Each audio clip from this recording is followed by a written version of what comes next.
Greetings, Dr. Beckett. Welcome to the Quantum Leap podcast. In 2017, the military gathered a small group of scientists to try and bring the Quantum Leap time travel program back online. 5 years later, believing it was the only way to save his fiancée's life, Dr. Ben Song risked everything when he entered the accelerator to travel back in time. He awoke to find himself trapped in the past, facing mirror images that were not his own, and driven by an unknown force to change history for the better. Ben believed he would only need to complete 18 leaps before he could return to the place and people he calls home. But something went wrong. Ben! No! And for reasons unknown, Ben did not leap home.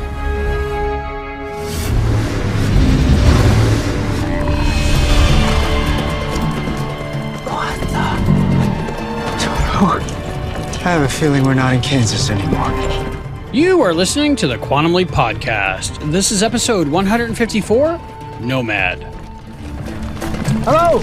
I would like to go back to Cairo now. Hello, hi, yeah. That way, Cairo. Oh.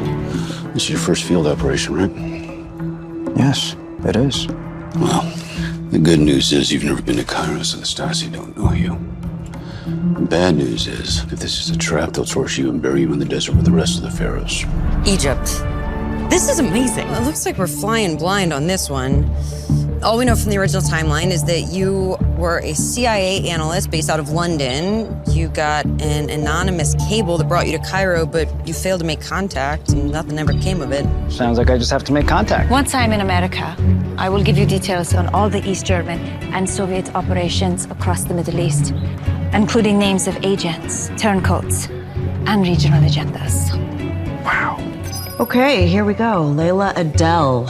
Impressive credentials, but nothing that screams spy. We know that Layla is Nomad. So you get her out of Cairo, not only do you leap, but you also save the lives of dozens of U.S. assets that will otherwise be killed over the next 3 decades. Why'd you stop? That was good. Ben? Is that you? Yes, it is me.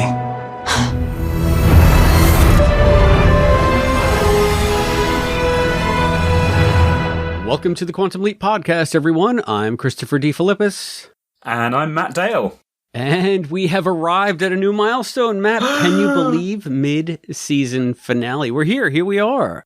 I'm excited, but it's also come too fast. And I know it could have been faster because we've had the breaks. This 8 weeks has taken 11, 12 weeks. But it just seems like it wasn't that long ago that we were talking about this took too long. Yeah. This did not take too long to get here. This was too quick. I'm not ready for the mid-season break. Well, it is here, and at least we're going out on somewhat of a bang. Spoiler for initial impressions. But in case you're all out there wondering if you didn't hear the mashup or Albie's announce, today we are talking about Season 2, Episode 8 of Quantum Leap, Nomads. And to celebrate this mid-season finale, we have some spectacular interviews. Oh, do we? Oh my God. I did not stop laughing through... well, actually, I did. I was laughing internally. I managed to keep a straight face for a lot of it, but the cast interview... So should we say which interviews we've got? I'm jumping into reactions. Well, because this shows the measure of how excited we still are from coming off this high. So in case you guys can't understand why we're so giddy, Matt and I spent hours yesterday with Albie talking to the main cast of Quantum Leap that included Ray and Caitlin and Nan and Mason. So we got the four of them on a group call that we all just had this free-for-all chat. It was hilarious. You'll attest to this, right? We were bouncing back and forth in advancing. Okay, we've got to have some questions ready. But we all kept saying, we've got to have questions ready, but let's also assume that those questions will not be necessary because they will just start interacting with each other. And particularly, Mason arrived a little bit late, but I think once Mason arrived, the whole tone changed. It just went out of control. And yeah, so if you want to hear the main cast of Quantum Leap giving some good dish on the season as it's been and the season as it's to come, as well as giving each other a lot of shit, yes, you will want to listen to the interview that we have with them, which will be coming up after the break. But that wasn't all we got to do yesterday. About an hour or so after we got off mic with the cast, we had a new interview with executive producer Dean Gerogaris. So that was another. I was a little bit worried, but I got to be honest with you. I said, what am I going to ask Dean? I don't know. But after we got off mic with the cast, I was so relaxed and so ready to go. I feel like I just got on. I was like, hey, Dean, what's up? I put my sunglasses on and we just flowed from there. So. And Dean is just so articulate. Like he obviously he knows his stuff inside out, and he apologizes a few times during the interview and says, "Oh yeah, that's me giving you a long answer." And we're like, "No, that's fine. Just give the long answer." He knows how to storytell. Clearly, it's his trade, and he does that he delivers that in spades in this interview. What I also loved about the interview, and you'll hear it after the break, after the interview with the cast, so stay tuned for that, everyone listening. I love the fact that when I ask Dean a question, he gives you a substantive answer, and he clearly thinks about Quantum Leap a lot, and he clearly thinks about what the show is doing a lot, and he wants to make sure that everything is firing on all thrusters, story-wise and lore-wise and character-wise and, just the production-wise. I mean, he's juggling a lot of balls in the air, and he's keeping them all going at once and keeping in mind everything that affects them. So it's an amazing interview, because if you want to hear someone who is really into the nitty-gritty of some of the questions you might have about some of the tonal shifts this season and where things might be going this season, and some things that I've noticed have been harkening back to the Legacy series this season. He had chapter and verse about all of that stuff. So yeah, it was phenomenal. So that's so we got Raymond Lee, Caitlin Bassett, Nanrisa Lee, Mason Alexander Park, and Dean Gerogaris coming up. So stay tuned for those after the break. Yay. Whew. Exhale.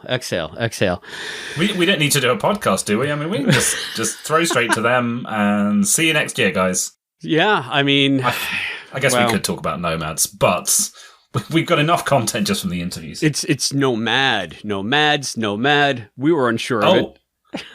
Yeah, well... this was the funny thing. I think this was before recording started. I asked Dean directly, is it Nomad or Nomads? And I remember specifically his wording was, I prefer Nomads. Like, you wrote it. there's no... What, prefer? So it's Nomads as far as I'm concerned. I don't see how there's any debate about this now, even though if NBC publicity say Nomad. I mean, Nomad is directly referencing something in the script, singular. So it's you have your headcanon. Okay. We'll call that your Dean canon. I'll say headcanon backed up by the writer / showrunner. But okay, that's fine. You do you, Chris. All right. Well, listen, I'll let you do you. Nomad or Nomads? Do you have any initial impressions of this episode? Wow, 2 sets of initial impressions. I got to be honest. I was expecting something very different from this episode, and this is entirely a Matt problem. So when I first saw it, I felt a little deflated. I then watched it again, knowing that it wasn't going to be what I was expecting, and loved it. I think it's a really great episode. I think we can get into the whys when we get into the talking points, but it had more of some things that I wasn't expecting and less of some things that I was. And also, I should say, none of that is based on anything that we've been told by people involved in the show. This is totally a Matt problem, that I went in there with incorrect expectations. But what a fun episode, and what a big one to get to the mid-season finale on.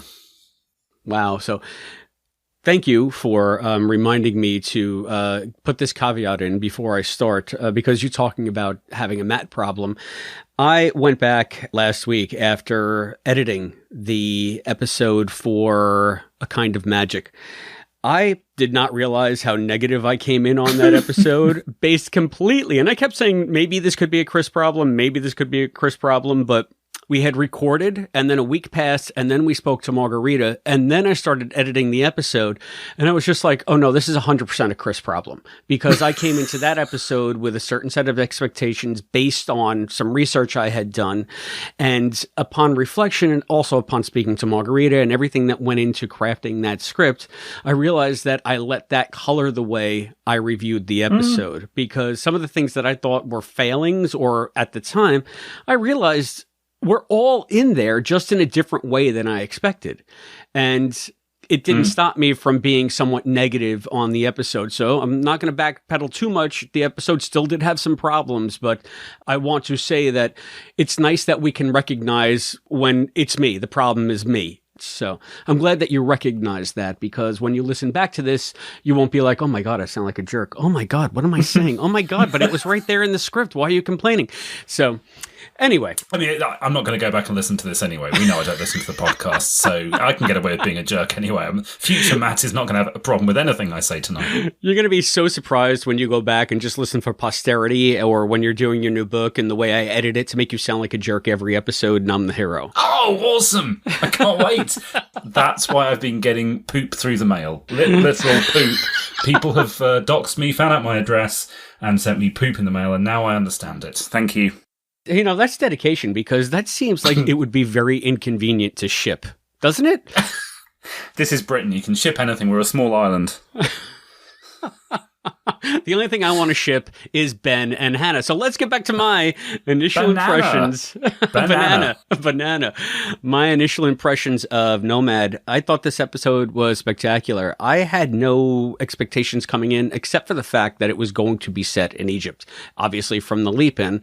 And since I've been to Egypt, I thought it was very exciting. I wanted to maybe see some touchstones of things that I might have recognized. I mean, aside from the pyramid and Sphinx, there's not really distinctive landmarks that they go to. But I loved the sense of adventure. I loved the sense of mystery and intrigue. I loved the broader scope of the leap. I loved all of the character stuff. I mean, if we're going to talk about a favorite episode of the season, I'm going to say this one is up there. I like this one as much as I liked This Has Taken Too Long. Okay. I like them both for very different reasons. That's high praise. Yeah. So, I mean, I knew it was a Dean episode, and I've come to realize that when Dean's byline is on the script, it's almost like bracing myself for a Don episode or a Deborah episode. Yes. Yeah. And this time, I feel like that expectation was borne out by the episode. So really, a lot to unpack on this episode, but I feel like we did have one overriding theme in this one, and it was the idea of taking action versus accepting destiny and whether or not those two things can coincide, because we have been reconciling his new life more than we've seen him so far, and then actually maybe starting to get to enjoy it. I mean, just in general, I felt like we got a lot of discussion here about the meaning and purpose of what Ben is doing. So, I mean, and maybe a little bit of a journey to acceptance for him. Do you have any thoughts on that aspect of the episode? Yeah, sorry, that's just taken me a moment to process because I've watched this a few times now, and I still, I don't think that has really landed with me yet. I completely agree with you. That's a very clear theme. I saw this episode much more from Addison's perspective, looking at her sort of letting go, especially after she discovers the ring at the start, and then you've got kind of this weird love triangle where like one of them can't see the other one, and so I was looking at it through that lens, and I think there's some parallels there, absolutely. But the Ben plotline I hadn't really wrapped my head around yet in terms of the emotional arc. For me, the Ben side was the action adventure, and I have no issue with that. And I sense there was probably a deeper level that probably would have required a fourth watch. And you've helped me jump to that, but it's taking a moment to process. Well, I mean, the real crux of that for me was the scene after he thought that he might be stuck on the leap. That's something else we have to discuss entirely. But Hannah's talking up the fact of this great adventure that he's had. And Ben says, I never saw this as something great. I wish I had. I always felt like it was some kind of trial or a curse. He's only now realizing some of the good that he's doing and some of the positive impacts he could have made and accepting this new life. And it was Hannah helping him balance that. Ben, I know you had a life before, but now you're a nomad. And for a nomad, the only home is people. Maybe I'm your home. All of those themes like coming through, where is Ben's center here? And it goes back to me thinking about Sam. Like, I feel like Sam always wanted to travel in time. He was so desperate to do it that he jumped into the accelerator before it was ready because he knew he was going to lose funding. But he was the traveler. Ben wasn't the traveler. He did it for another reason, always intending to come home. And we've discussed this before, but I feel like over the course of this season, I thought we had seen him get over that. And Dean is bringing back those themes in this episode in a much more cogent way. And I guess maybe because we have the sounding board of Hannah to bounce it off of, right? And to really put a bow on it. But there's still this, when you talk about that, there's still this tragic element. And I know we need to dive into the lore stuff of how do they keep connecting. Is that despite the coincidence, so far as we know, it is a coincidence. And you talk about, Ben's starting to accept this and he's starting to get ready to lean into his journey. He still doesn't know he's ever going to see Hannah again. And I don't know. I sense maybe the characters are being more optimistic about that than me. Maybe I should be optimistic about it because, hey, we all know that Eliza Taylor's a regular, so of course she's going to come back. But it feels like that at this point, Ben should still be trying to appreciate every moment that he's having with her, assuming that it's going to be the last. And that tragic element of he cannot have a home while he's leaping from place to place still really coming to the fore there, despite the fact that these two people keep meeting, possibly at random. But as I say, I know that's a whole different thing we can unpack now or later. But for her saying that maybe I'm your home, she's offering him some sort of a lifeline. And it also, the way it ended, she told him, Promise me you'll find me next time.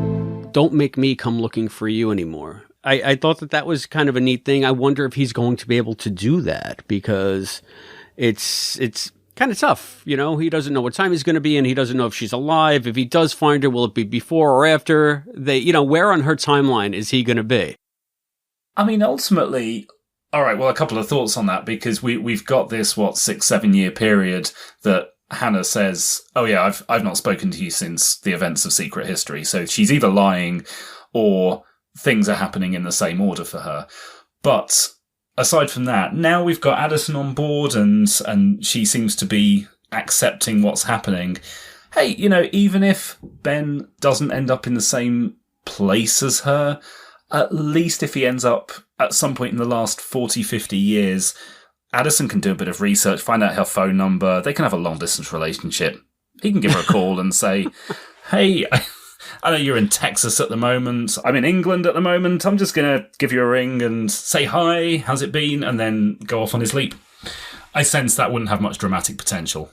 But in theory, they could keep hooking up remotely. Yeah, and I think it would have been neat. The only thing that would have made this a little bit neater was for him to say, it's been a couple of days. I remember when we beat up the Nazis, and she's saying, "Oh, but what about this?" And him saying, "Wait a minute, maybe it hadn't happened for him yet." I'm sort of waiting for something like that to happen on one of their next meetups, where it'll be out of sync for him because it's further back in her timeline. Those of us that have appreciated Time Traveler's Wife or Doctor Who and the River Song arc will recognise that. I guess with Quantum Leap, are we on a predestination sequence of events where actually, if Ben now leaps back to between the events of Secret History and Nomads, could he potentially completely change Hannah's past so that she wouldn't say that?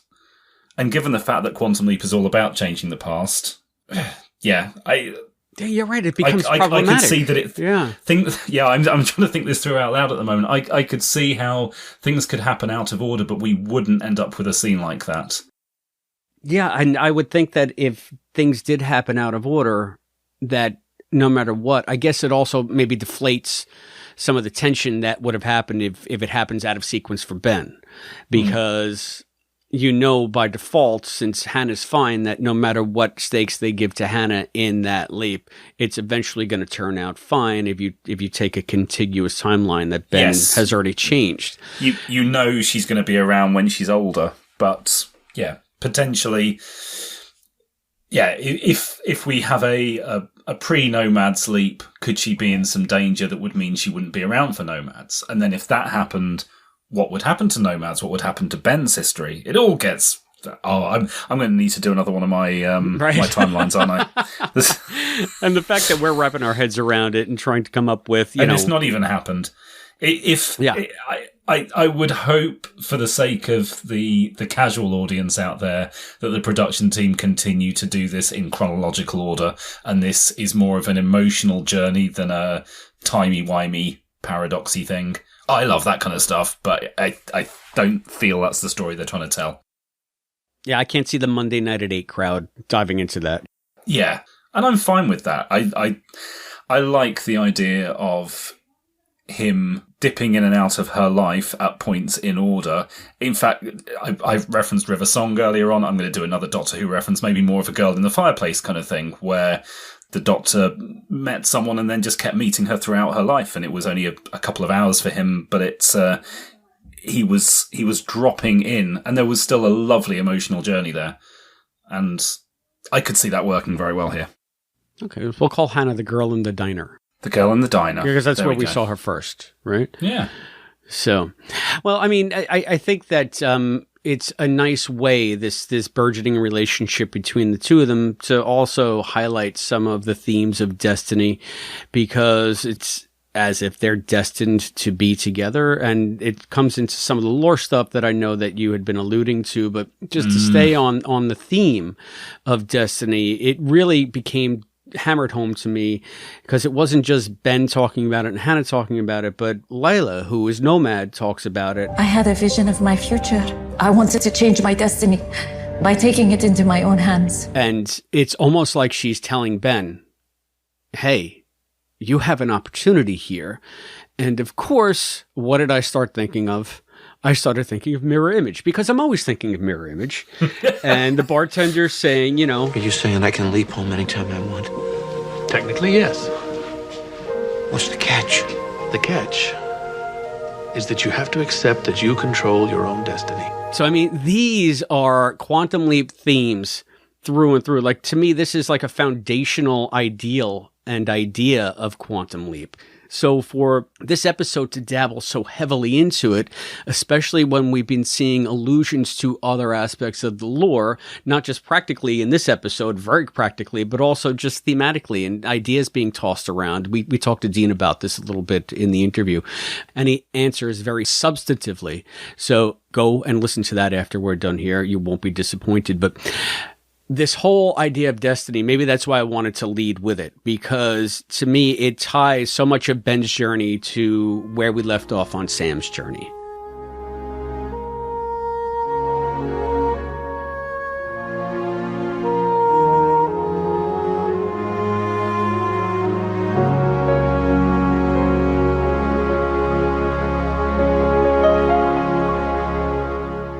And at least Layla, she gets her happy ending, right? Because she gets to ride off into the sunset with La Bamba, Lou Diamond Phillips, and go off and start her new life.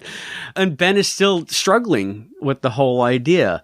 Now, I know this brings up a lot of sort of the overarching themes of Quantum Leap. And I think especially we're talking about some of the more spiritual aspects of the show.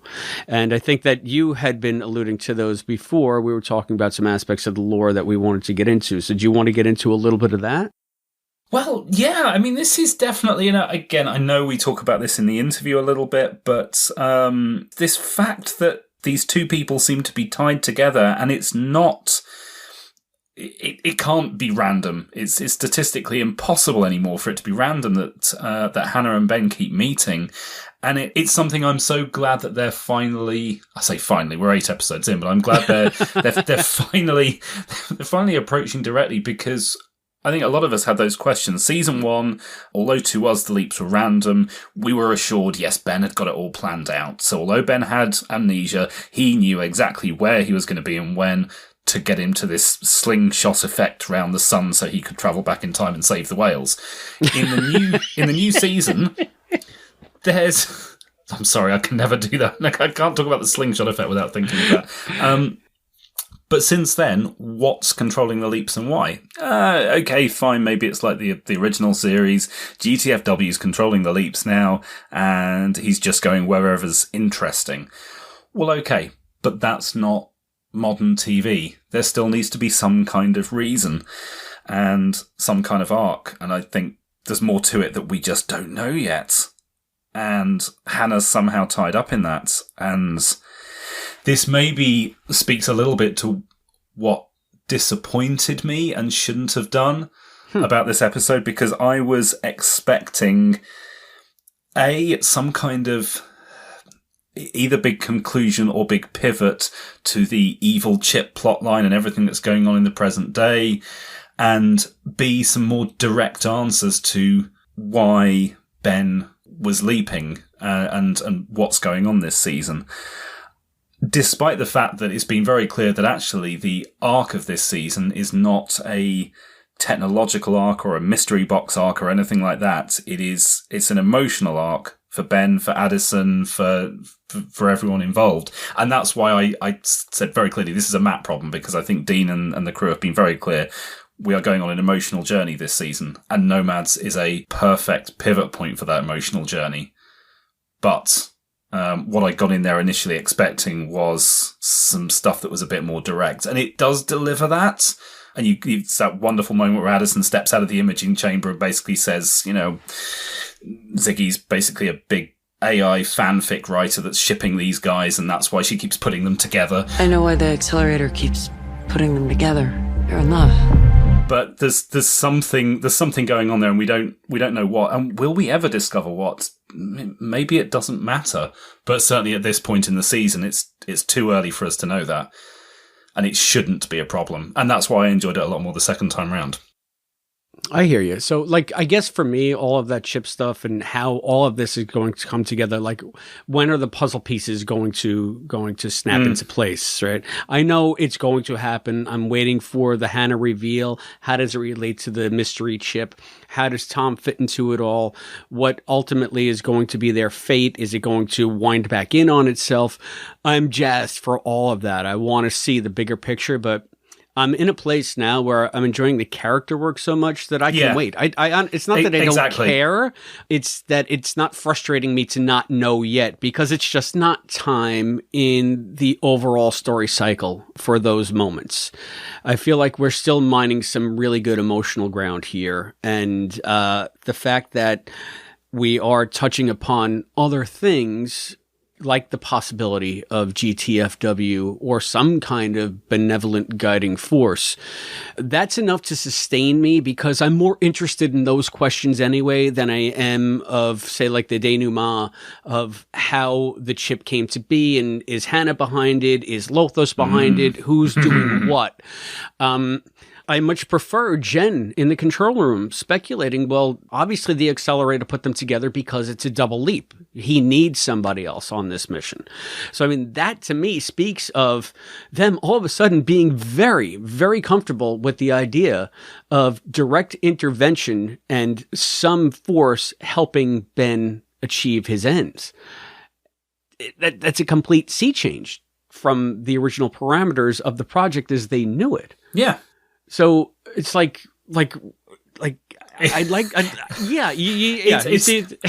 it's a sea change that I think reflects behind the scenes as well, right? It's the way the project was set up and the way the show was set up. It's shifted in universe and out of universe for very similar reasons.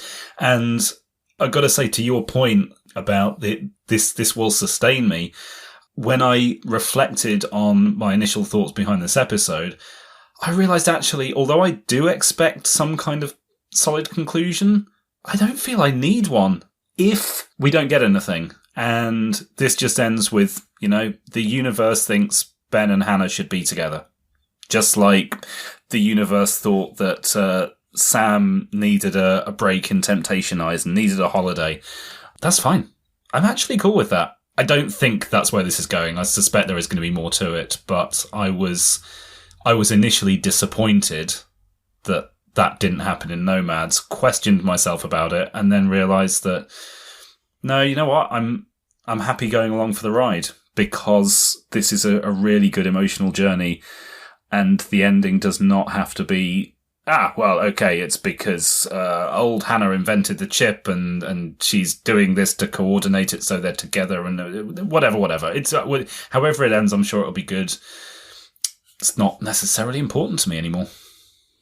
Yeah, and I think that also might be a benefit of our experience of being Legacy series fans, because it was never an issue in Sam's reality. It's just like we kind of took it for granted that it was GTF dubs, but that was a good enough explanation to say this is why maybe something is happening. Now let's focus on the emotional journey of these characters. Yeah. And to me, this is perfectly in tune with that sensibility. I think I got very wrapped up in the season 1 beats, where by this point in the show, we kind of knew what was happening, and it wasn't long after this that we found out about Martinez, and we spent a good chunk of the second half of the season knowing exactly what was happening and why, and it was just all about, all right, how was this going to tie up? And I expected a carbon copy of that for this season, and that's not happened, but I should never have expected that. So, well, I feel like there are elements that carry on, though. And again, I harp on the accelerator as GTFW all the time, but I feel like it was Martinez who actually asked Ben in Judgment Day, do you really think the accelerator is on your side? It's like that's when they start to attribute some kind of, consciousness or agency to the accelerator. So the accelerator to me is steadily becoming the stand-in, because Ziggy as a character has been somewhat sidelined, and Ziggy never served that function anyway. Ziggy was just one big numbers cruncher's Hal. I'm getting my... But even Ziggy was outside of that equation. So I feel like if you're going to name something at the project, the accelerator is as good of a MacGuffin as any. Yes. But yeah. But again, to me, like, that's all besides the point. It's just another way of them saying stuff that Quantum Leap was built upon. So I'm translating it as an old school fan in the way that I see fit, and that if someone who is a viewer of the new series and exclusively a fan of the revival, it gives them new lore to latch onto. But it all fits. It all fits to me. So yeah. So that's what I like about it. Now, but you were talking about just now, and I think that this is where you came into the episode, some of Addison's reaction, and you saw this more as an Addison-focused episode to begin with? I mean, that was the lens that I watched it through, and clearly there's a lot of Ben and Hannah stuff going on, and I'm not trying to detract from that, but yeah, I think the power of that opening scene in the kitchen, seeing that relationship he had with Tom, and it was so lovely seeing them away from Project HQ and away from a military training facility, and actually seeing them just doing couple stuff. That was nice. I like that. But seeing her discover the ring, and I mean, honestly, you kind of know, if you're fairly TV literate, that she's going to find the ring, and eventually she's going to think that he's about to propose and he's not. That whole arc was within the episode was going to happen. But her reaction to that, and how that then fed into her reaction to Ben and Hannah, I just found really interesting. I thought Caitlin played it really well. Dean wrote it really well. That was the focus for my attention throughout the episode. Well, then you must have had a very good viewing experience in that respect, because I thought that was one of the strongest parts of the episode was sort of Addison's through line through all of this. And just to step back to what you said, I guess I don't watch enough rom-coms because I was completely thrown for a loop when he didn't propose at the end. Yeah, at the end, especially when he walked over to the counter and you think, okay, well, that's where the ring is, and she takes a deep breath and it's so exciting. All I was thinking was, what's this going to be that's not the ring? My mind was going at a million miles an hour. What is he going to pull out that isn't a ring? Now, I probably had a million things I thought of in that half second. A fragment of a hard drive. Whoa, that was a shock. Oh yeah, we got more to. That's like a whole episode itself that we're going to unpack. I know. But I just have to be really clear about that, because it sounds like I was dunking on it for being predictable. I don't think it was predictable. I just felt that, to me at least, it was obvious he wasn't going to propose this episode. I hope it comes. It was obvious he wasn't going to propose, but that didn't spoil the ending for me. But yes, I know we can put a pin in talking about the hard drive for now. Yeah, let's do that, because I want to stick with Addison, because you're right. I think Caitlin did an amazing job in this episode, and it was as much about her journey and her journey of acceptance as it was about Ben's journey. And you could see it in the beginning when they're on the Giza Plateau. They're both so jazzed to be in Egypt. And, this is the first time you left out of the country. And he's like, well, no, not really, but you thought we're all dead. And then he says something, he's like, but maybe this is a reward because we got the band back together. And she looks at him like wistfully, because they're finally back to being them. And now the guilt is starting to set in. And to that point, this is not at that same point in the episode, but just in terms of that reconnection, we have seen several times in the series so far that moment where they try and physically connect and can't. And I love the fact that they replay that with his and her hand passing through each other, but it means something completely different. And I welled up a little bit at that point, just seeing, they're trying to hold hands as friends. Yeah, this is no longer romantic holding hands. This is a friendship that they're trying to have and still can't quite get, but it's back. This one was so much more effective because this one has been earned. This one is hard earned. And when they did it in the pilot episode, I was just like, okay, I understand why they're doing it, but I don't know these characters. Quite frankly, I don't care if they're together because I had no idea who they were, but we were being told that they were together, so we should care about it. And I was just like, all right, I get it. But in this one, when they're trying to hold hands, we now are so invested in them. And where they've been this season, they've been through hell and back together emotionally, that this felt like so much more of, I don't know about a gut punch, but it was more wistful, I guess. It was more like, this really is, shitty. Too bad. Oh, too bad. What really crystallized Addison's journey for me in this one was when she was talking to Magic. I want to be happy. I am happy. I just miss Ben. And I don't know how I'm supposed to feel about this. The memory of everything they did have is crashing down on her again. The anger is gone. The emotion is at bay right now. And it's just like she's finally got him back, but they're in two completely different places. And she has to accept that as well. And I think that's, Magic comes in for his 3-second soliloquy, drops the mic and walks out again. It's getting to back to busting some ghosts. Go back to cold Ghostbusters. He's got a lot of work to do over there. But I mean, it was a wonderful showpiece for Caitlin. And I'm glad that you were able to focus on that, because I quite frankly didn't see any of those aspects until my second viewing. So it shows you where we were both primed when we came into this one, Yeah. If I was here to save her, why haven't I leaped? Because you didn't save her. Success has nothing to do with leaping. Now, you know that. One of the bigger callbacks to actual lore was Ben thinking that he was stuck. I don't know what happens now. I know I don't leap, but I just don't know what happens. I mean, first of all, let's just say I did not expect that masterful turn. Oh, yes. When they thought that Layla was dead. I really thought she was dead. I thought she was gone. And that Ben had failed. Yeah. I thought the same. And yeah, I mean, It does harken back to something that was spoken about a couple of times in the original series, and we have debated on the show and in fandom for years, what happens if he fails? We just don't know. Is he stuck there forever?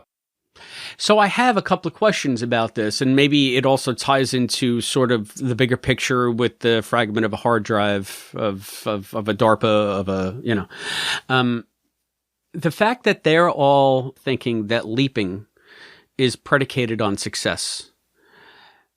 Where are the archives from the original Project Quantum Leap? What do they know at this new project of Sam's adventures? And I'll call back to an episode in the first season when Ian found a fragment of a redacted document or something like that mentioned evil leapers.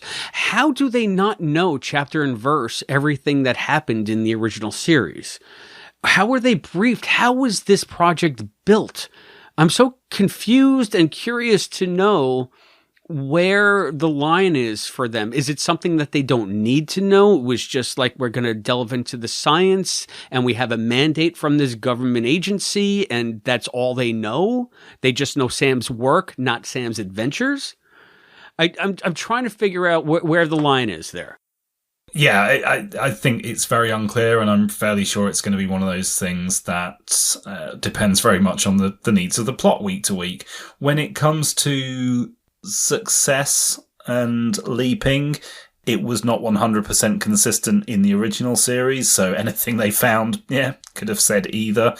Also, and I go back to the point I made earlier, that the whole first season was based around Ben having pre-programmed some leaps, which is a whole different ballgame to what the original series ever had. So even if we establish that the original series 100%, which wasn't the case, but even if we establish 100% success was a prerequisite to leap, who knows what Ben actually programmed in?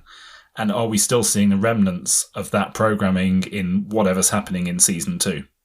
So I think it kind of goes back to a lot of the stuff when we talk about, well, why isn't there a waiting room? Why isn't there this? Why isn't there that? Does it matter how much of the original series they know about when potentially, to quote Ian, everything's changed? Sure. I mean, yeah. That's valid, fair points there. But then if you want to be nitpicky, you can say, well, then if Ben can control the coding and the programming to the point where he makes it so that he has to succeed in order to leap to the next point in the timeline to thwart Addison's eventual demise, right? Couldn't he also then just program the accelerator to, if he fails, leap him back to the beginning of a leap into a different person and try something again? Or, I mean, if you go down that rabbit hole of, well, maybe he built it this way, then you can just start extrapolating as to saying, well, then why isn't it built this way or why isn't it built that way? And yes, I feel like we get besides the point of that central question of, is leaping, I guess, for Ben predicated on success, or is that something that they only suspect because that's what they were told about the original Project Quantum Leap? Were they told that as a lie by somebody who wanted to put the screws to them and say, you better succeed at all costs because we have a lot riding on this? And maybe that was one of the parameters of the original Project Quantum Leap 2.0 when Addison was going to be the hologram, more of a military bent, more of a mission-focused bent. Yeah. You know, again, you can extrapolate the other way too. You're exploding all kinds of new series lore here. I mean, it's all spitballing. It's all spitballing. I guess, you know, I have a few books of the new series in me, I'm guessing, until they actually put all the stuff down on screen, just saying, no, it was just completely random happenstance. Too bad. And let's hope they never do. I'd love it to be like the original series where 30 years from now we're still arguing about it. And this is where it cements in my brain that they know nothing of the original project. Because if they had project records, they would know the Gonzo leap that, sent Al into a tailspin for the final 20 years that he worked on the project before he had to give it up. Because everybody seems to know about that. But for Caitlin to say when Ben gets stuck and they think that he's going to live out the rest of his life with Hannah in Egypt or wherever as this guy, his last name is Allison. Isn't that funny? The leapy is Michael Allison. If they think that he's going to live out his life as Michael Allison, Addison says, maybe this is how it ended for Sam. Don't they know how it ended for Sam? Don't they know that all of a sudden there was no visitor in the waiting room, and that Al went to this weird bar that wasn't a bar in this weird town that didn't honor daylight savings time, and he was sleeping as himself, and there was dead Russian miners. But what happened after that? So Sam leaped out. They don't know where he leaped to. Potentially, he could have leaped to somewhere where he had a failed mission. Potentially. I don't think that's what any of us think, but they could assume that. I don't know. It just seems odd to me based on the ambiguity of the final leap that we saw, Sam's final leap that we saw. Yes. That they would think that he would be somewhere in a quiet corner of history living out his life as a former leapee. I don't know that I buy that. From their point of view, he should have been from Elvis to weirdness to what the fuck. Yeah. It's an interesting question. It's one maybe we should pin Dean down one time, but maybe not get him on the record about it because... Yeah. Or at least talk to him about after episode 13. There might be more he can share after that. Yeah, or maybe the question will be answered and or blown out of the water by that point, because based on everything everybody's telling us, this season is going to end in ways that are going to blow our minds. So yes. Yeah, so maybe this will be part and parcel of all that. And turn the show on its head again for season 3, which I'm fine with. I'm fine with it. That's what I'm saying. Maybe that's another reason why, like, the whole evil chip thing and where does Hannah fit into it doesn't bother me right now, because I keep getting assurance after assurance from everybody involved that it is going someplace big.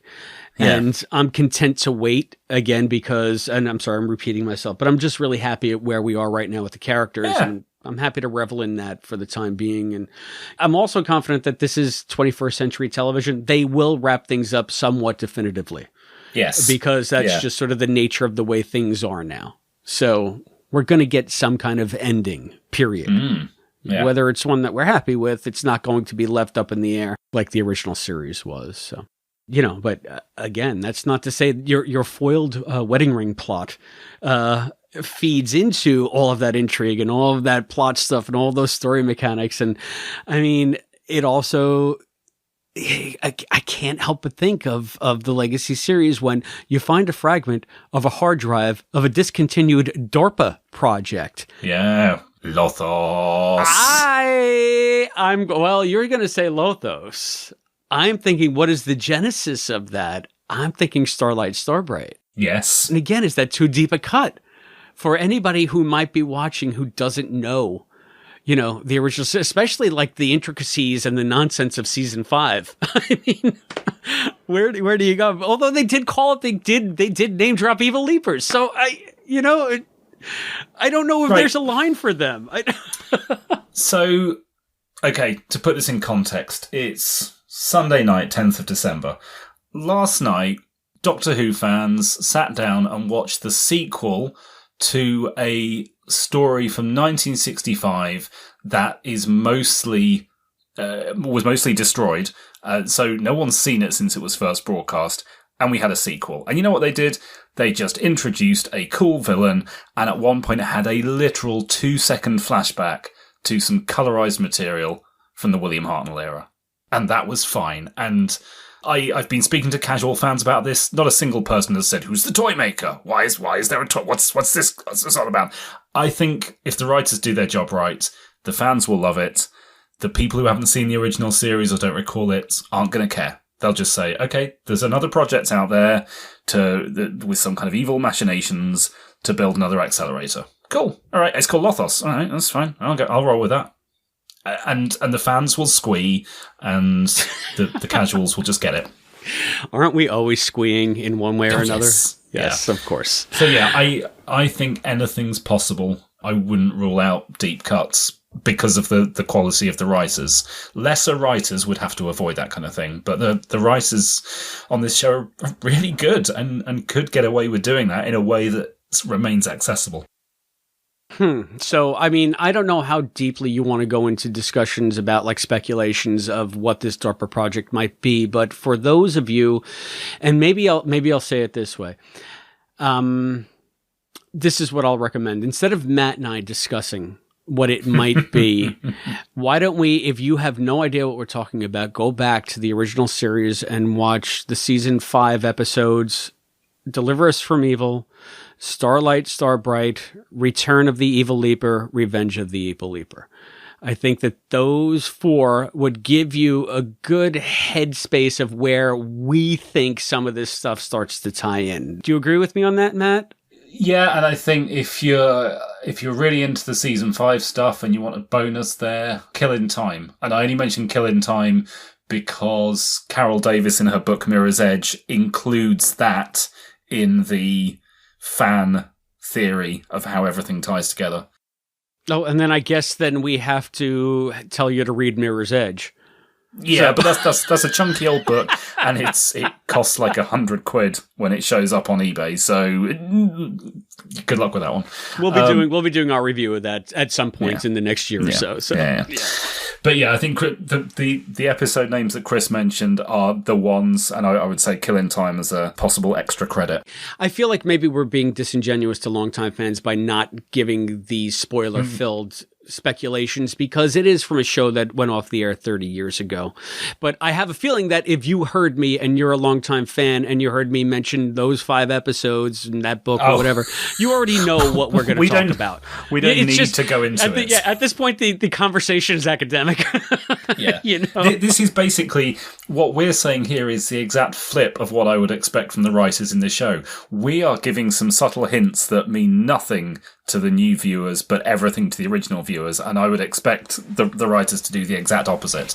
Just throw in some exposition that explains it without making you feel like you've missed something. And that's exactly what we've just done, the complete polar opposite. Yeah. All right. So I think then that's enough said on that.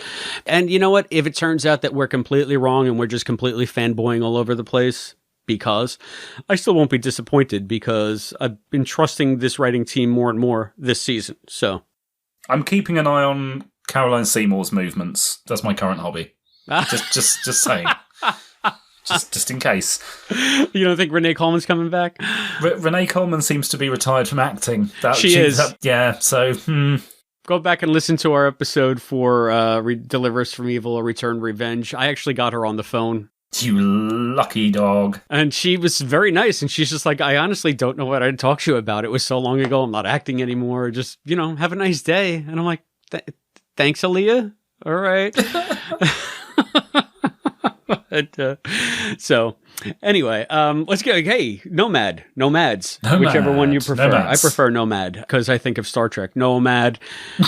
Anyway, I think that we have one aspect here that we haven't discussed that is completely different from Sam's Leaps. And you're laughing at me. Go ahead, laugh at me. What do you think it is? I'm looking at your show notes, so I'm really hoping it's the thing that you put in bullet point that we haven't spoken about, and I'm hoping you use the exact words now that's in your notes. Oh, no. So you might be looking, are you looking under the lore section or the main notes section? The lore section. Oh, no, we'll talk about the lore one. Yes. Okay. Now, I'm talking about Ben saving Nomad, Ben saving Layla here, has a huge, enormous worldwide ramifications. Yeah. This is not just some small leap. This is when Al was tasked by that committee to get some real-world evidence of Sam's changing history, even though they have no idea how time travel works, and they wouldn't notice a difference because it will always have been their reality. But that's besides the point. What can you expect from a bunch of nozzles in Washington, D.C., am I right? We have Ben literally changing the landscape of, the espionage game for the latter half of the 20th century. Looks like Layla Adele was instrumental in dismantling the Soviet spy network in the Middle East. Not bad for a few days' work. How is that not something that's going to change the world entirely? I mean, I guess they're just gonna have to not really step outside headquarters too much, figuratively or literally. It's big. Is it always the timeline that they've lived in? Is it always the timeline? It's like, well, you didn't know this, but in the original history, Jackie was killed too. Yeah. Oh, dun, dun, dun. So we've always been living in Sam's timeline. So how does Quantum Leap want it? Do they want a history that's malleable, that we can change? Or do they want a history that all fits together like a giant puzzle in the end? Yes, and pushing to the Jackie comparison, yeah, obviously we have been living in Sam's timeline all along, but this suggests that, yeah, the timeline can be pushed outside the one that we live in, which then gives us a timeless type approach, which I know, again, is a parallel that I've pulled many times since I finally got on board the timeless bus in the last year or so. Oh, you won't stop talking about Timeless. You love Timeless. This is like the 8th time you've referenced it on the show. I know. I can't stop. But also, I don't know if I want to see a Quantum Leap where they start changing the political landscape to the point where it's not recognizable to the one that I see when I look out the window every day. Oh yeah, and I don't believe that we're going to see that on the show, in any way. I think they just will make sure that they never mention this again. But they can't get away with doing that too many times because they change too much stuff, and there's too many things that are now off the table. There's a load of stuff they cannot touch now for the rest of the series in present day, and it's fine because they don't spend that much time in present day. But can they get away with continuing to effectively embargo their own timeline? I don't know. That's tricky. Yeah, I don't even know if I see it that way. I guess where the difference is for me, and maybe we got a hint of this in Atlantis, when Ben was on the shuttle with Samantha Stratton. Mm-hmm. If Sam hadn't been there to save Peg, Samantha never would have been born. That shuttle mission would have gone differently, and it maybe would have negated a need for Ben to even be there. So I guess the point is you never know what permutation the timeline will take on, no matter who you save, because that life touched others, and those lives still others. And very nice. The bartender Well said, you have no idea how much good you've done, Sam Beckett. I mean, but you also have no idea what you might have wrought, because it's that butterfly effect, again, to quote Jen. The butterfly effect to end all butterfly effects. Thank you, Jen, Team Jen. If you go down that rabbit hole of saying, this event is too big, but this one is just right, the Goldilocks syndrome, then it makes really no logical sense. Big or small, a change is a change, and every change has the potentiality of something amazing or something catastrophic, oftentimes multiple incarnations of both. That's the way I'd like to look at it, especially if you're talking about a malleable timeline as Quantum Leap presents to us. Yeah. So is there any change that's too big? Apparently, Ben took us away from nuclear winter at the end of the last season. So maybe those considerations are a little bit removed now. Like we're not so worried about the big versus small. Yeah. True. Okay. Anyway. See, I'm too wrapped up. I got to start seeing this series as its own thing. I think I'm doing pretty good at that, but I will always tie it to the original Quantum. Can we talk of your concerns about the imaging chamber? Can you just share that, please? It's not the imaging chamber. It's the imager. The imager. Sorry. Yes. Yes. The imager. And this, I think, is the first time they mentioned it. They gave it a name in this. So you know how when they're back at the project and they're watching Ben's adventures cut together like a 42-minute network drama. Whenever he's out there doing his leaps, he's always right there on a screen. And it occurred to me, what do they do when he's sleeping? What do they do if he's pooing? Like, that's been bothering me since the original series, though. Al can see everything that Sam gets up to. Possibly the rest of the project can as well. It's kind of a little bit vague. The novels are inconsistent about that. But Ben clearly has no privacy. Yeah, I feel like there's some kind of temporal camera pointed at Ben. I feel like they only got a glimpse into what Sam was experiencing when Al was in there physically, and then they could fix on Sam. But the second Al is out of the imaging chamber, then that connection is effectively cut off because it's predicated by the neurons and mesons and the connection with Ziggy and all that stuff. So how can you gaze in without the observer there? He is the observer. He's the instrument of observation. Now the accelerator is the observer. Yes. But still, how many times did Al off screen, we obviously never saw this, but how many times did Al open the imaging chamber door and see that Sam was taking a crap? And say, oh, sorry, I'll come back in 5. It probably happened. It probably happened many times. I mean, think about it. But so this is what I wrote on the rundown, because this was brought up immediately before Ben and Hannah were going to bang.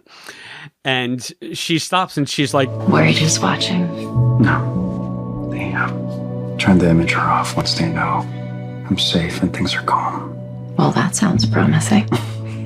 And I wrote in our lore section, because we have a lore section of our rundown of what's new in the lore, like how this is how the project works. And I wrote, they can turn imager off when Ben wants to or poo. So, I mean, but that's good for Ben, right? I'm surprised Ben didn't build in some kind of code word that he could use. Rather than just relying on the team not to go, you know what, I'm going to keep an eye on this. You know what? No, Ben, as the initial programmer with his girlfriend as the leaper, probably was just like, ain't going to be no code word. She's going to be eyes on 24/7. I don't know what she wants to get up to in the past, but it ain't going to happen. So maybe he was like a possessive dick. Who knows? Yeah. Now it's come back to bite him in the ass. But no, apparently they can turn off the temporal cameras and give Ben some privacy and some peace. So yeah, I guess that's something that we've learned. I still want to know how that entire thing works. Even Addison standing in the waiting room, it doesn't seem like there's any hologram in there, and they can still watch everything going on the leap. We have to track that, actually. Did you track that in your book as to, was there ever a scene when everybody was in the control room watching the monitor and action unfold without a hologram being in there? Oh yeah, I'm sure. So how does that work? Again, new project, new build, new headcanon. We have to figure it all out. We got to figure it all out. We know it's not a neurons and mesons thing, because everyone can just pop into the imaging chamber now, which I approve of, but yeah, it means I don't think we need to worry about that anymore. It is some kind of temporal camera. Nicely editing everything together. It's not a neuron and meson thing. It's a Nanrisa and Mason. And Mason thing. But bump. No, thank you for finishing that. I thought of the Mason half of the pun, couldn't figure out the rest of it, and thought I'll just leave that. Yeah, the only N I could think of was Nan. So yeah, no, that's fine. That works. All right. We're Bravo. getting silly. Bravo. Dad humor. Well, listen, you would know. You're the dad around here. Dad, I'm going to ask you. I think I've said pretty much all I have to say about Nomad/Mads. Do you want to get into some final thoughts? Yes. Yeah, for sure. I love this episode. It's a really strong one. These last 8 episodes have been so different to each other. It's really hard to choose favourites or to say this is the best one. It's another strong one in a really strong run of 8. And it perfectly ramps up the emotional arc whilst still teasing at some behind the scenes mystery boxy kind of stuff that's going to be happening in the back half of the season.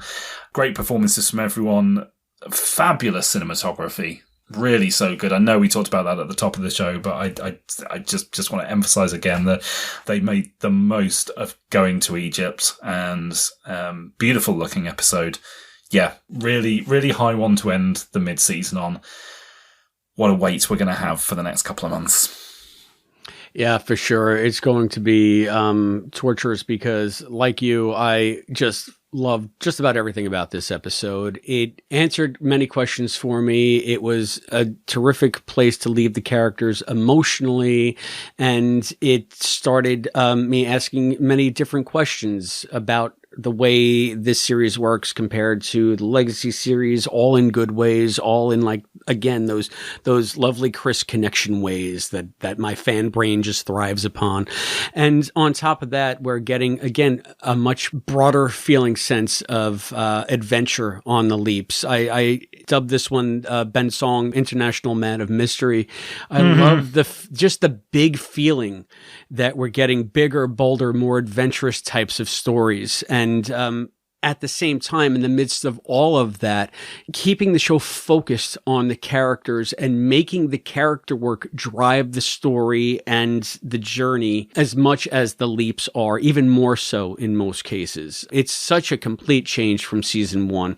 To me, this is such good storytelling, wrapped up in an entertaining, adventurous package, and I'm just loving everything about it. It is going to be tough to wait for the back 5 whenever they come, but I'm just glad that they're coming, and I think that this is setting us up for 5 terrific episodes to go out on. So bravo to Nomad, bravo to the first 8 of this second season. It's everything I was hoping that the revival series would be before I knew what the revival series would be. So thank you everyone involved. And I think that closes the book on our discussion of Nomads, but stay tuned, because when we come back, we will have that gonzo interview with the cast of Quantum Leap, along with our interview with executive producer Dean Gerogaris. Stay tuned.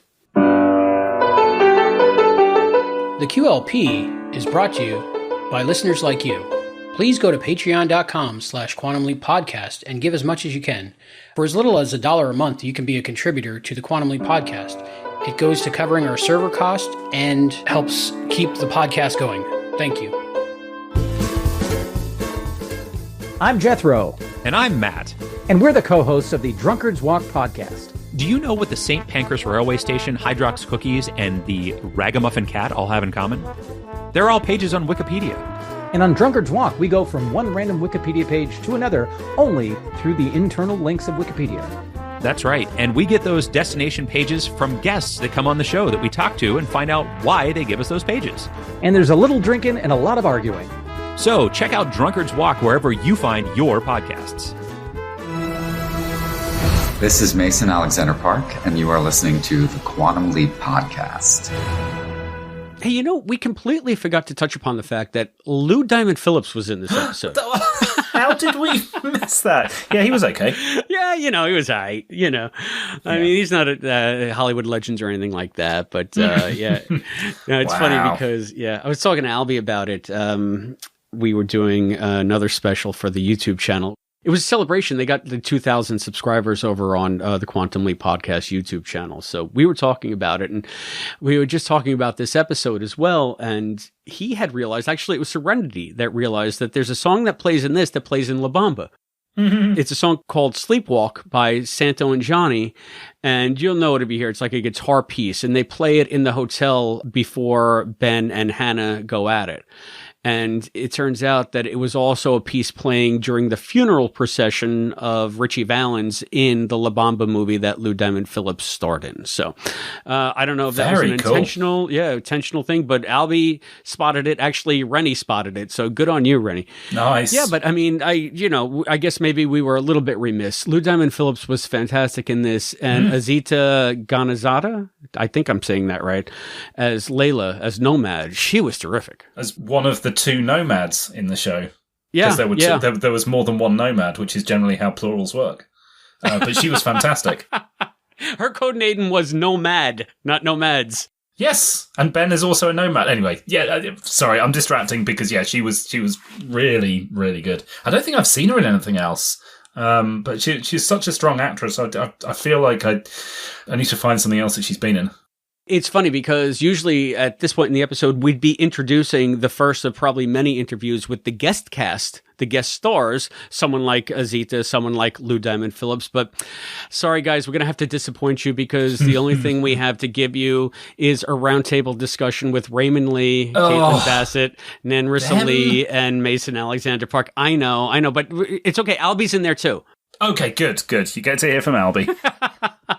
You. So guys, you listening out there, hang on to something, sit down, because this shit's going to get wild. Here is our interview with Ray, Kate, Nan, and Mason.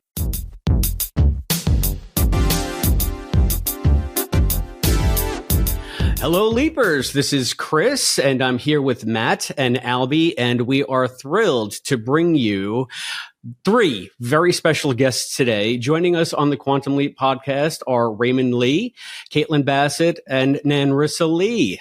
Guys, welcome back to the Quantum Leap podcast. I don't think we've had all of you on since, I think, the premiere of the series. Mm-hmm. Yeah, it's good to be back.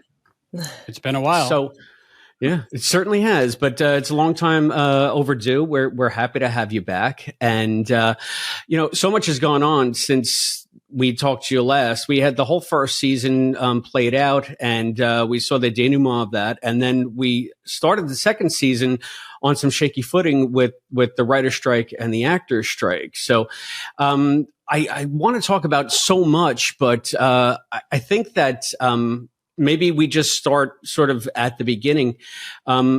Since the end of season 1, season 2 has been a really different kind of show. So I just want to ask a question to the group. And maybe we begin with Ray. It's going to be 2 parts. And if you guys can all answer this, I mean, since season 2 is so different from season 1, what aspects of this new season have you enjoyed the most regarding your character?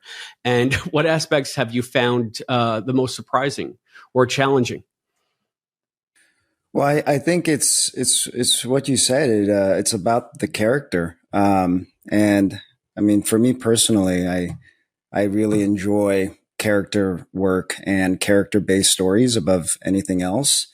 And when the plot can supplement that, it gets even better. But I love that we're just going into what makes us tick and what makes us in survival circumstances, what makes us weak and what makes us strong, and how we can use each other in different ways, and how we can lean on the dynamics of each relationship to pull us through the situations that we're going to be in. Because at this point now, our audience knows that every episode is going to be a new leap. But the challenging part is how we can layer in a serialized relationship-based story.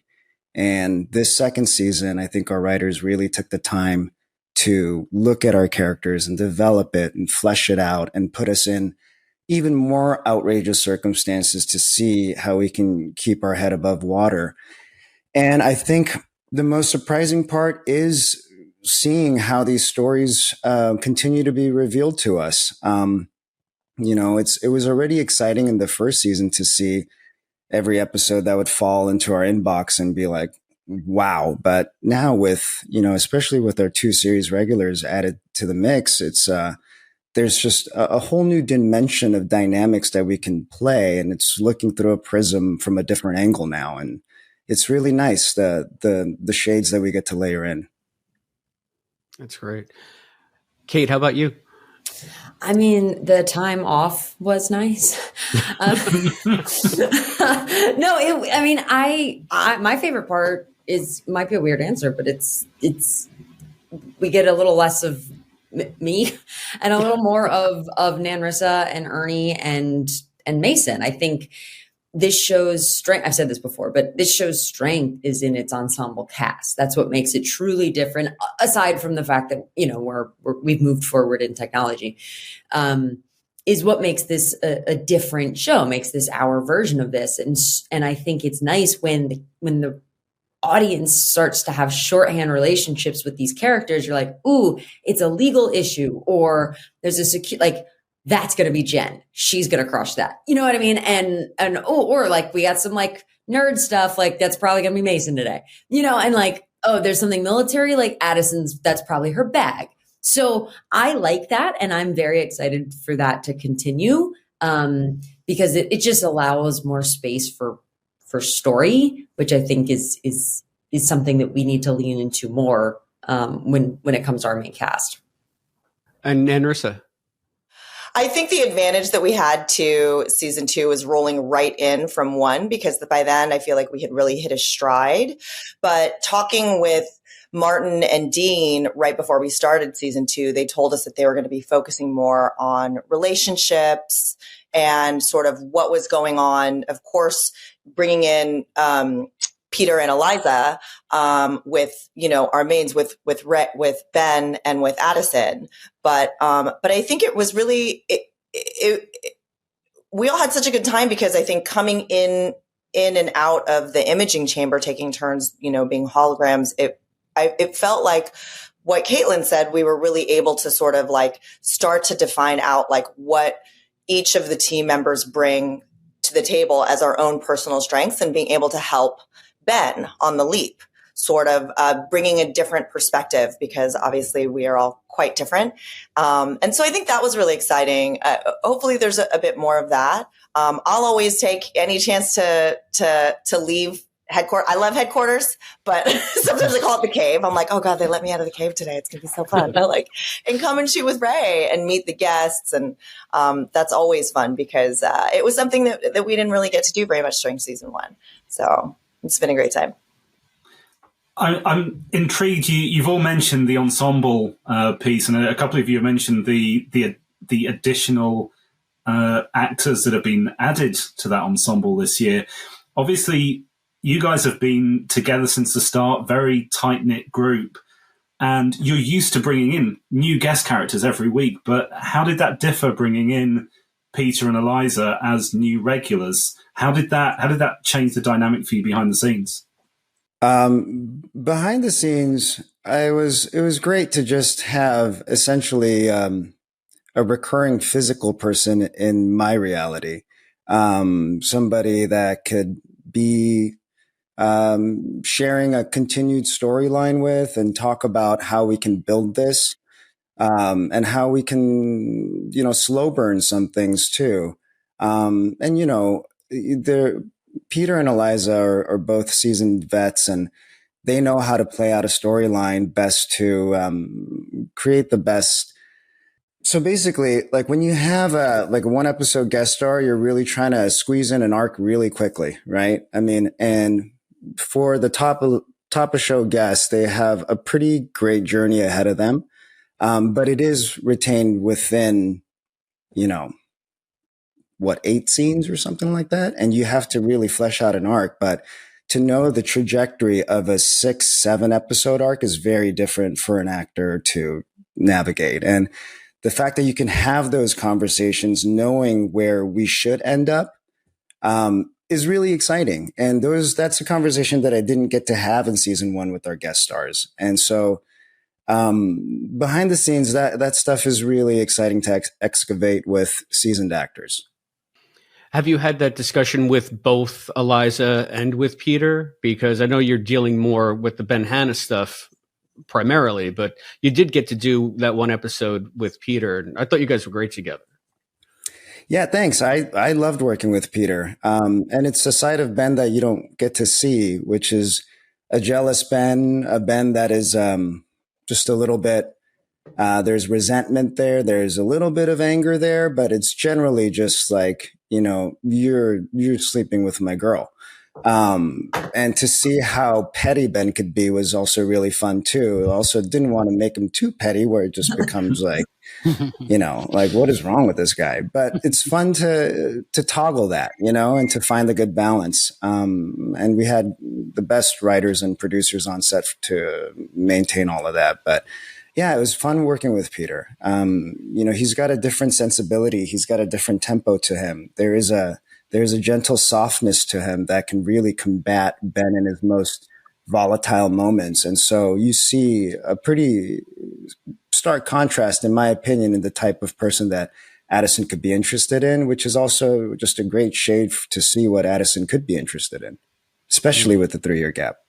For a while, it was no longer Caitlin as your hologram. It was different people, and you guys were separated more, and that obviously affects real life filming days. So did the relationship change between the actors on the set when the relationships between the characters changed even slightly?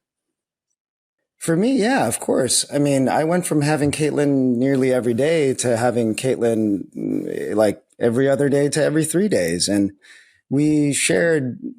I've logged more hours acting with Caitlin than anyone in my life. And your physical friend is leaving set. And so now, I love working with our new guests. I personally really like actors and, working with different processes, and I get them because I am them.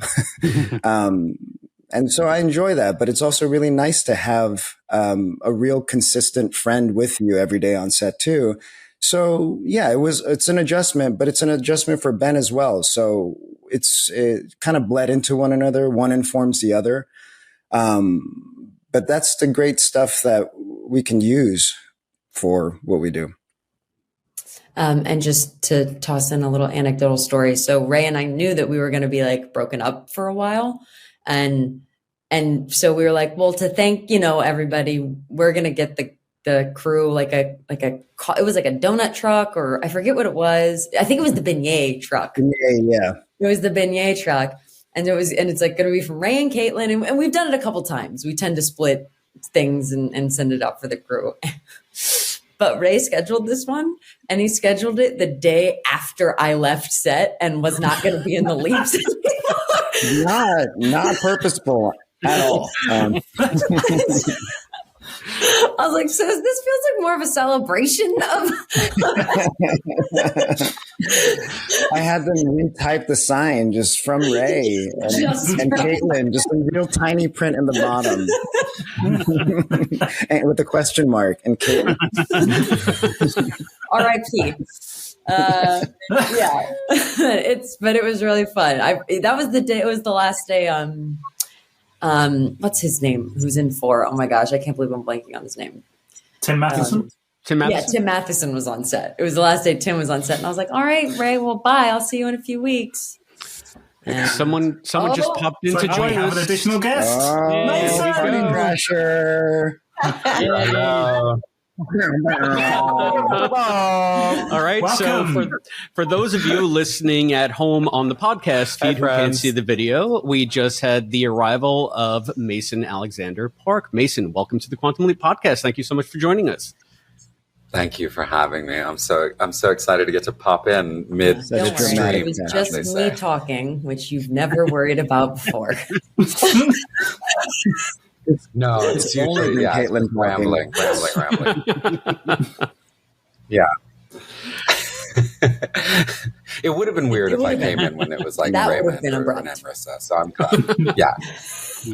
Yeah, that would have made no sense. So thank you so much for being able to make it, Mason. I know that your time might be limited. I think maybe I'll throw a question to you that I threw to the group at the beginning of the call. Being that season 2 has a little bit of a different dynamic than season 1, I had asked everybody what they liked most about sort of the new paradigm that you guys are under this season, and what has been the most surprising or challenging with the new setup. Well, I think that I like the platform that it's sort of given us for further character development for everybody. We're not as tied to our roles this season. We're not as tied to the structure of like the first few episodes, which really had to set up kind of this leap of the week. These are the people's different functions. This is how their anxiety works. And all of that still exists, and all of that still, is useful and carries through season 2. But we have so many more opportunities to go and kind of do these little sidebar one-off adventures, or actually get into the imaging chamber and utilize different aspects of our skill sets in each episode. So I think it gives the audience a nice chance to get to know all of the characters and how they interact with each other a little better, because previous to this season, you don't really see anybody except for Caitlin interact with Raymond. So a lot of his recollections, or a lot of his relationship to the people that are in the headquarters, is all based in sort of like talking about them or in memory. And it's really been fun to watch like Ernie actually go in and have, conversations with Ray, and for me to be able to do it in Nanrisa. So I think that's my favorite part of this new kind of second chunk of quantum stories. I see. And just to that point, it's a question that I had for all of you. With these increased character relationships that we're seeing in the season that don't necessarily rely on a season-long arc, because I feel like a lot of your interaction hinged on the mystery box of the first season, because you always had the reveals and you had to get to the next plot point. Now that you can breathe a little bit and interact with each other more organically, are the character pairings that you want to delve into a little bit more that you haven't been able to? And I guess that's a question for all of you, because you're able to interact so much more freely with each other than you had been in the first season. That's a good question. I'll take as many moments to mess with Ray as I possibly can. I think I spent the first year of shooting was me menacing Nanrisa and Caitlin and Ernie, like just driving them up a wall every single day. So when I get to do that to Ray and give him the full experience of the show, I think that betters him as a performer. I think that it makes the show better, you know. Mason has a remarkable ability to bring you to the immediate present always, because Mason might be the most present and alive person that I know. And it's great when, as an actor, you forget your lines because you're messing around right up until the point where they yell action, and you've forgotten everything you're about to do and just flying off of instinct. And that is Mason every time. And it really, if Mason's performance ever seems nuanced and accidental, it's because I'm constantly accidentally finding my lines in our scenes. And Mason still holds the trophy for my favorite hologram moment, when they appear severed because they appeared in a desk. And they look down and go, but yeah, it's the dynamics that we get to play is remarkably close to, I feel like, how we are with each other in real life. And I think that's a strength to our writing team and the people that can understand our dynamics, and also just intrinsically the relationships that we might have developed with each other as well. Like, you know, Nans feels like my sister. Like, it's no coincidence that we have the same last name, you know, and there's a brother-sister relationship there. So yeah, and Ernie has the unmistakable presence of a mentor. And so you have to have that grounding personality to pull you through some very specifically difficult situations. And I'm just so impressed with what our producers and writers have been able to create for us. And Nan, I know that you've been doing a lot more comedic stuff this season than you were last season, and also leaning into the relationship. Jen and Ian seem to be quite the pairing this season. Would you like to discuss a little bit more about your character and how Jen has evolved?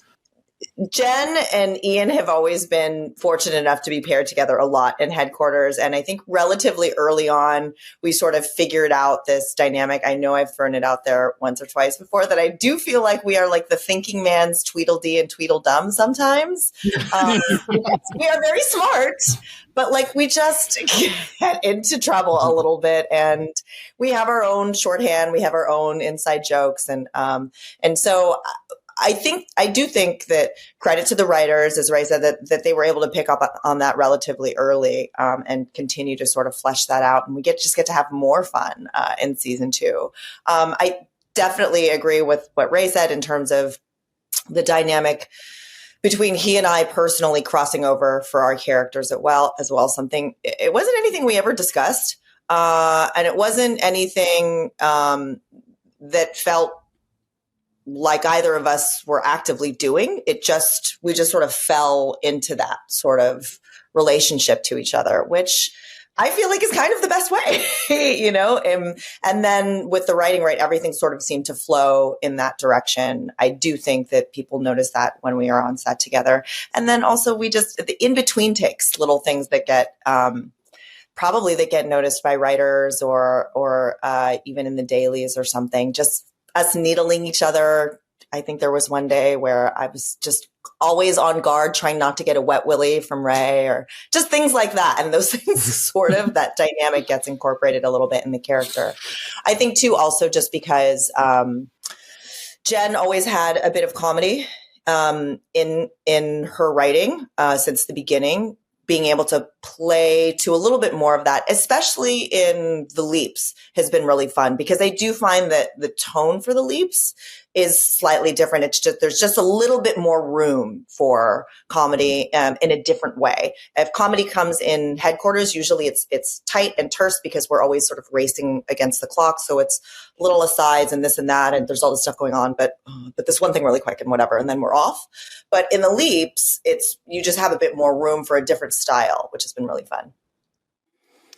Mason, this season we've seen more of the appearance of Rachel. Can you tell us more about that? And what's that like, having that at work and at home and everything?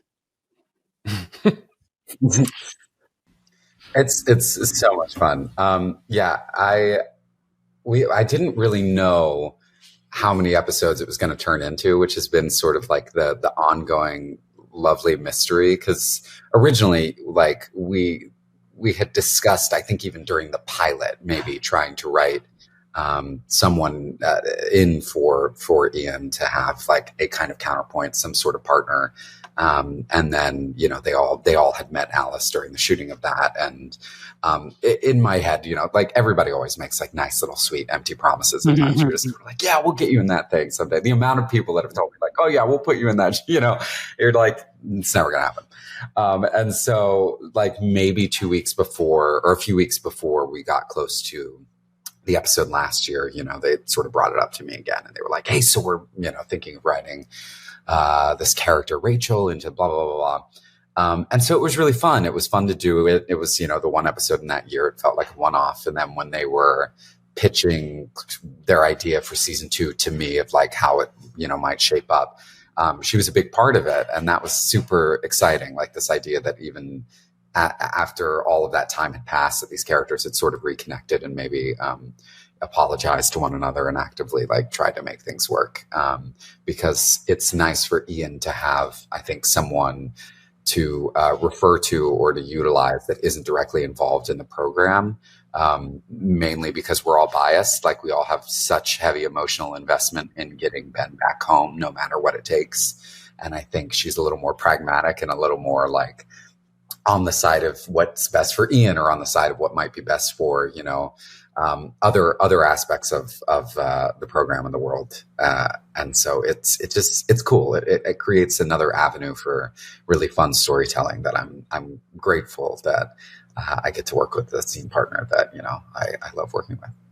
A question for Nan. Are we going to find out much more about what's happened to Jen over the last 3 years? Because I feel that to Mason's point, we know how that relationship's gone. We've certainly seen plenty of what's happened with Caitlin's character. When are we going to find out more about the Jen gap?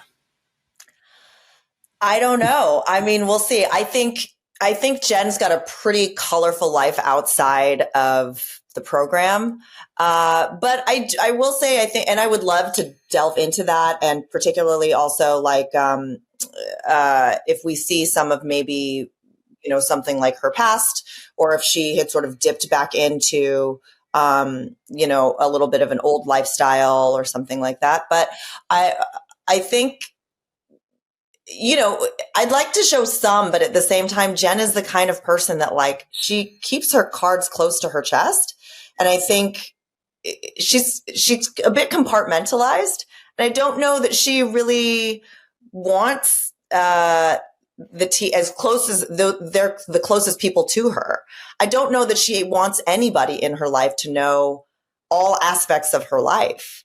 So I suspect we'll see, you know, maybe slivers here and there. I don't know if Jen would ever really be willing to expose herself fully to the rest of the team, but maybe.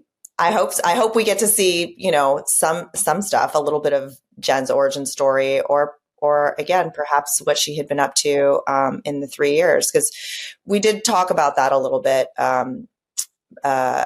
I did talk about that a bit with Martin and Dean, but as far as I know, I have no idea what's coming up. They probably got it in their back pockets, you know. Exciting. For all of you, what was it like coming back to set after the strike? And just, was it any different, or was it like the next day almost? Maybe Caitlin, start with you. Oh, I think both is the good answer to that. I think it absolutely felt, we all, you know, jumped right back in.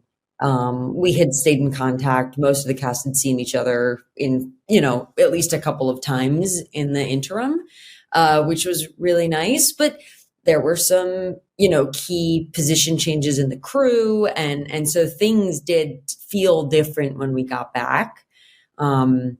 but I think everybody was just so overwhelmingly happy to be there that, and like, remember, we did 26 episodes in a row the first time. Like, we went to work and then never left.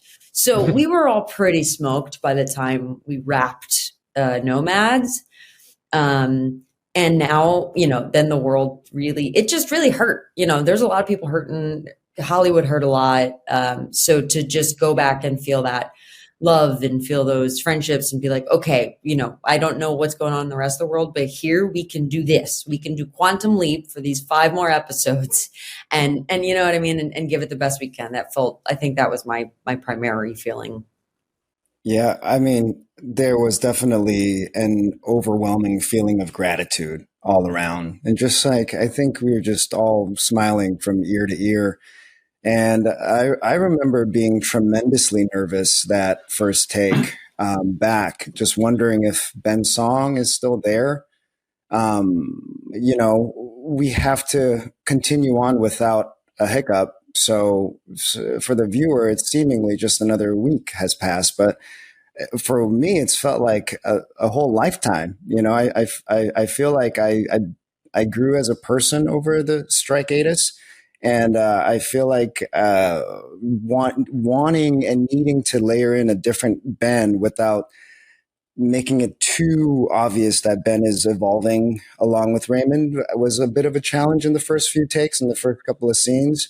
And like Caitlin mentioned, we had some key crew members also swap out. So that was interesting to adjust to. But I couldn't sleep the night before. I think I got like 3 hours of sleep. And then I looked over at Martin, who was there to give a welcome back speech. And he's like, I couldn't sleep. I was like, could you sleep? And I'm like, why were you nervous? And I'm like, you're not in front of the camera. He's like, I don't know. I was just so nervous. He was waiting for anything to go wrong. So yeah, there was but it was a good kind of nerves, like we don't want to fuck it up kind of nerves. And it's great. When you said you couldn't sleep and you looked over and Martin. Yeah, we were trying our best. I called him at 11 o'clock to come over so we could spoon and hoping that nothing worked. Yeah, could you bring over your CBD gummies? I've got melatonin, warm cup of milk. Nothing works. I'm shipping this right now. This is beautiful. No wonder the show is so good. This is why you're you gotta get the spooning. Spooning with the Gero. I'll tell you what, Mason in season 3, Ray and Martin are going to be like Bert and Ernie. They're just going to live together. Yeah. Just fully living together. I support it. Agreed. I think it's what's best. That's all for the that show, matters.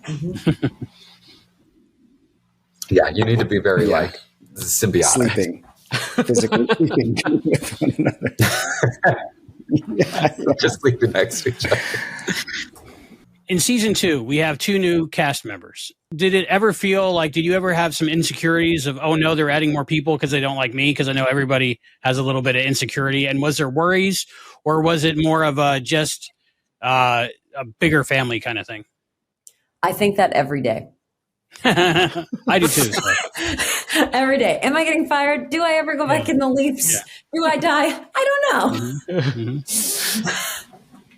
But I'm probably isolated there. Ray's like, no, they love me. I mean, I never worked with them. I feel like we had maybe 2 moments with Peter or something. So, I mean, if Peter could be the nicest guy on earth, I don't know him. No, Peter's really nice. We've had lunch a few times, like during shoot days. But yeah, like I think I've run into, like, it took me forever to even see what Hannah looked like, because there was just no overlap at all. So I have absolutely no opinion of either of those people. I think they're great. But like that's the weird thing with the show, is it's structured in such a way that, like, we never, when the guests come on, they all work with Ray and the Leaps. And like, so Caitlin will have that experience, or if it's a Leap in which, so other people are the hologram, then we'll get that experience. But overall, like, there truly is very little interaction between headquarters and the people within the actual adventure.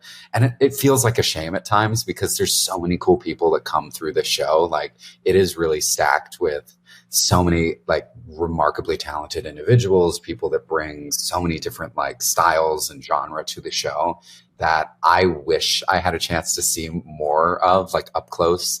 But I'll be lucky if, like, in the trailer we're passing each other like out of hair and makeup and be like, hey, you know, I remember you from that thing. It's very cool. And then that's about it. No, I'm, you know, as we have 5 series regulars on our show, and that's fairly lean compared to the shows that I've been in before. And so adding 2 new characters to kind of ruffle things up, so to speak, it was an exciting prospect for me, especially given the actors they are. I was just, you know, it's always fun to, these are the things that you look forward to as an audience member as well. Like, you know, you read a Deadline article of so-and-so who's joining the cast in so-and-so season. And the first thing that I think of is like, oh, how is this going to, you know, mess things up or make it more exciting? Or I wonder how this can deepen. And, you know, the deeper and more confusing, the better, I say. And our characters have to find our ways out of that puzzle. And, you know, I'm always excited at the prospect of a great new artist joining our team. I wanted to ask about the relationship changes because, you know, the 2 leads break up, they're no longer together, and that really affects the whole ensemble because it's a new dynamic for everyone. And as fans, just watching from the outside, we had no idea that, you know, Caitlin, you were going to be the hologram again even. So we were like so distraught over the end of the relationship and then the time jump and then just not knowing if there's a future for you. It's great to know that you're the hologram again and you're forming a friendship. But what was it like playing those parts of those characters during those times? Because I like there was a couple episodes where it got really heavy between you two, and how did that affect everybody on set? I think it was one of the best arcs I've ever gotten to play as an actor, and one of the least, like, the things I've least liked to actually do. Like, I don't think Ray and I were ever super happy on the days that we had to, like, go at it. It bleeds in. You don't want to treat your friend that way or say goodbye. But as an actor, we got so much to do that was so broken out of the first season. So it was very bittersweet, at least in my experience. I don't know, Ray? I had the most fun on those days. Just knowing that Caitlin was hurting that much was my favorite thing. How?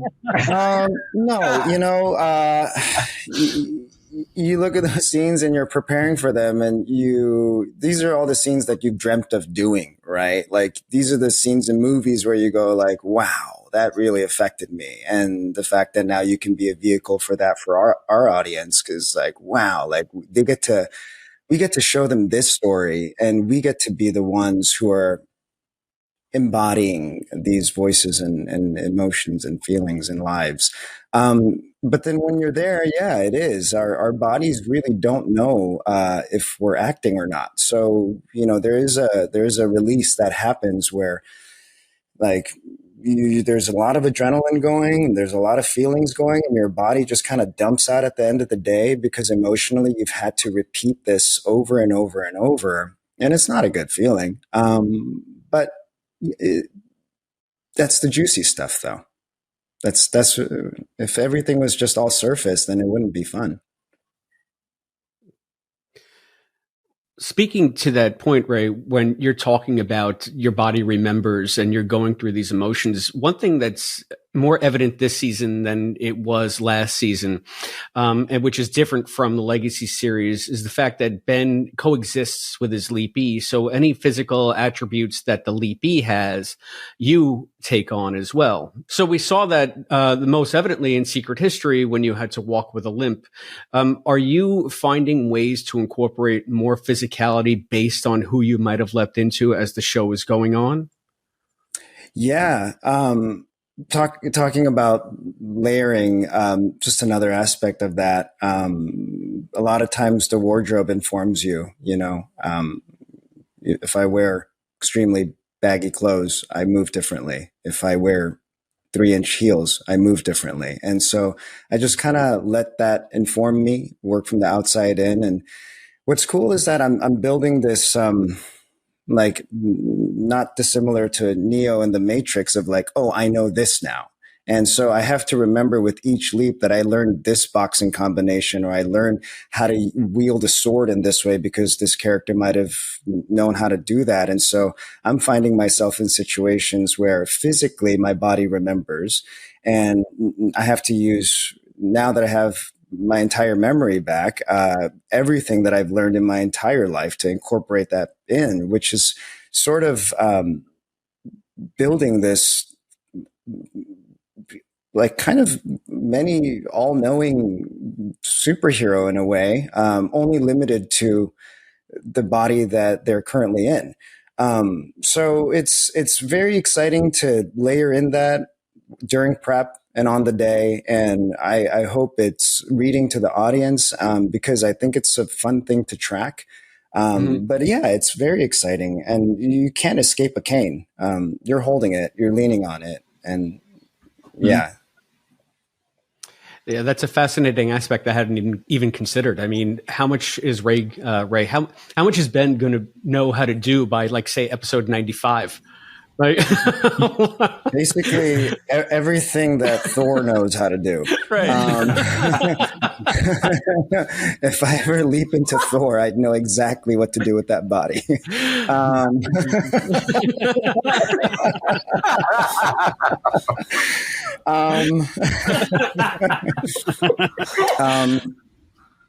I don't even remember your question. That was the answer. That is the whole answer. Yeah. It's an interesting wrinkle. I hadn't considered that you, as the character, would retain a lot of that stuff as you go on, even though you're not in that body anymore. But we did see it in Nomad when you knocked the guard out, when you knocked the spy out that was chasing you. And you did it just like boom with a plum, just boom, boom, boom. He was dead. So that'll be interesting to see how they play with that as the series goes on. Yeah, I hope that it's also something. I mean, it's more for me to track than anybody else. But there was a mention of it that I don't know if we kept that in episode 6, which was meant to be episode 1 of the pilot, as you know. But there was a line where it's like I'm butchering it, but it's like, I can't possibly run anymore. This body that I'm in, he's not used to this sort of running. And like, that is a fun wrinkle to always work in. So yeah, it's exciting when I get to see that show up on the text and I go, oh, that's fun. Such as the limp. Cool. What was Egypt like? Nuts. And why didn't everybody get to go? Hot. They should have made an excuse for everybody to go. I'll answer that one. Is it because you weren't spooning? If you were spooning more, Egypt would have been on the cards. For the record, when we were in Egypt, I do believe Mason was either filming Sandman and also in previews for their show on the West End Cabaret. So I think they were doing fine when we were in Egypt. I was fine. I was looking at the pictures and I was like, "This is great. This is nice. I like that." And then sending that little gentle emojis London and being very supportive spring from down you were in. A little different. Yeah. A little different. Yeah, Egypt looks great. It looks so sandy, very dusty, very hot. Zero coverage in terms of no trees, so we just had to seek shelter. But I think the real show was not, the camera wasn't pointed towards the real show. If you would have seen our first AD trailer and the Egyptian crew trying to lock down the civilians from keeping them from getting in the shot, that was the real show. It was mayhem.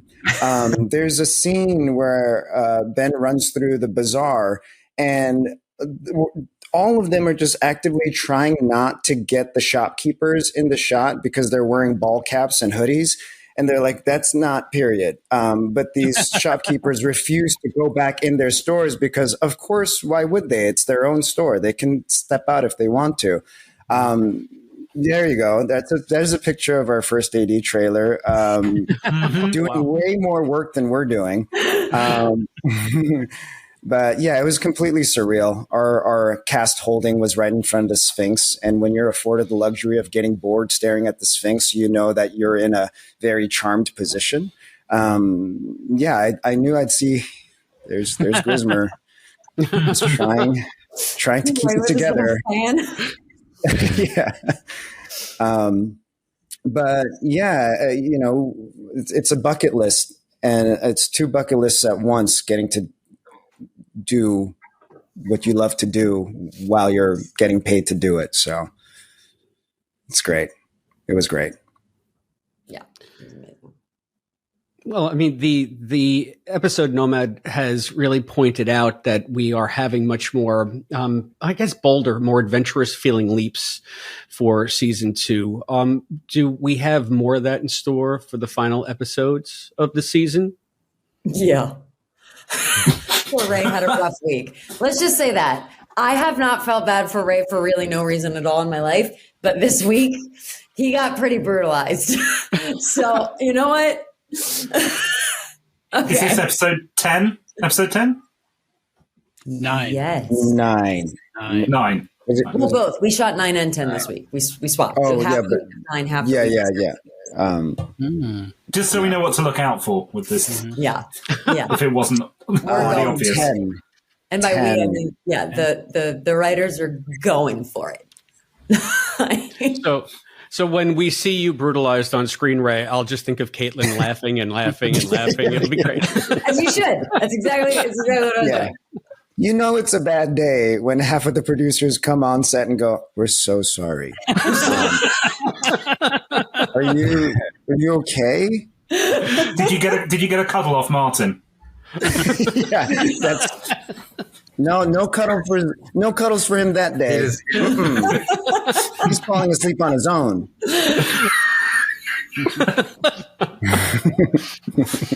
And I maybe bring the question to Mason and to Nan. Nan had said that you guys had fun being able to step out of the cave, so to speak, because now you're able to go in as a hologram. I'm assuming that that experience continues for you as this season progresses. And I guess, Mason, we hadn't really been able to ask you about that. What's it been like to be able to get out of headquarters a little bit and to be on the leaps and on location? I mean, I think it's great. I like Ray was saying, I probably am a little too silly and non-precious about things. So I just show up and I'm like pushing things around and ready to like mess with people. And then like the second they call it, we're like, oh shit, we've got a job to do. We got to do this thing.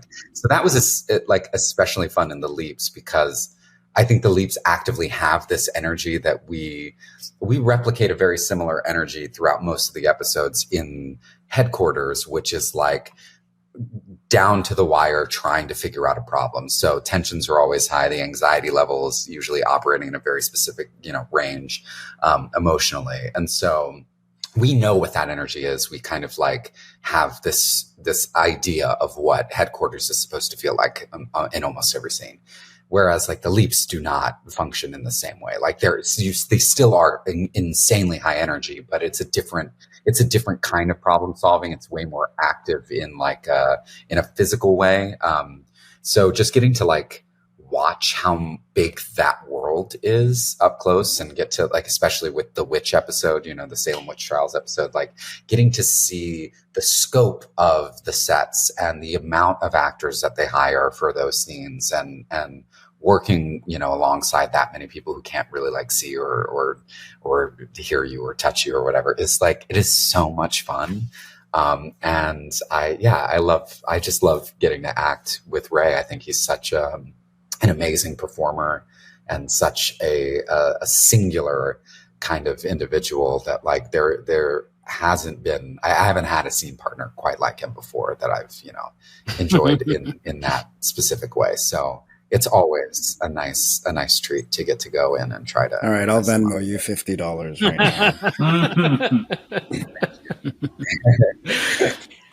now. Could you give us a little bit of hint of the upcoming 5 episodes without spoiling anything, but just a little bit to tease us of what we might be looking forward to? Yeah, I'll take this one. Mason hasn't read a goddamn script. Not one script. Not even the script we're shooting now. Mark Zuckerberg is the president of the United States, and I would like to tell you a like, story listen, before guys. we answer that question. Yes, Mason, that story. So we're in Vancouver, and oh no! And we sit down to do the first table read with Ernie Hudson cast. He's actually on a computer. All the rest of us are sitting at a physical table in Vancouver. Ernie zoomed in. And we got to do the table read. Table read's a very big deal. The table read has to go well before the network, before they're like, okay, here we go, because they're spending lots of money on this. And so we got to set it up all right. Anyway, Mason rocks up. I have my script highlighted, notes everywhere, dog-eared. I was a good student.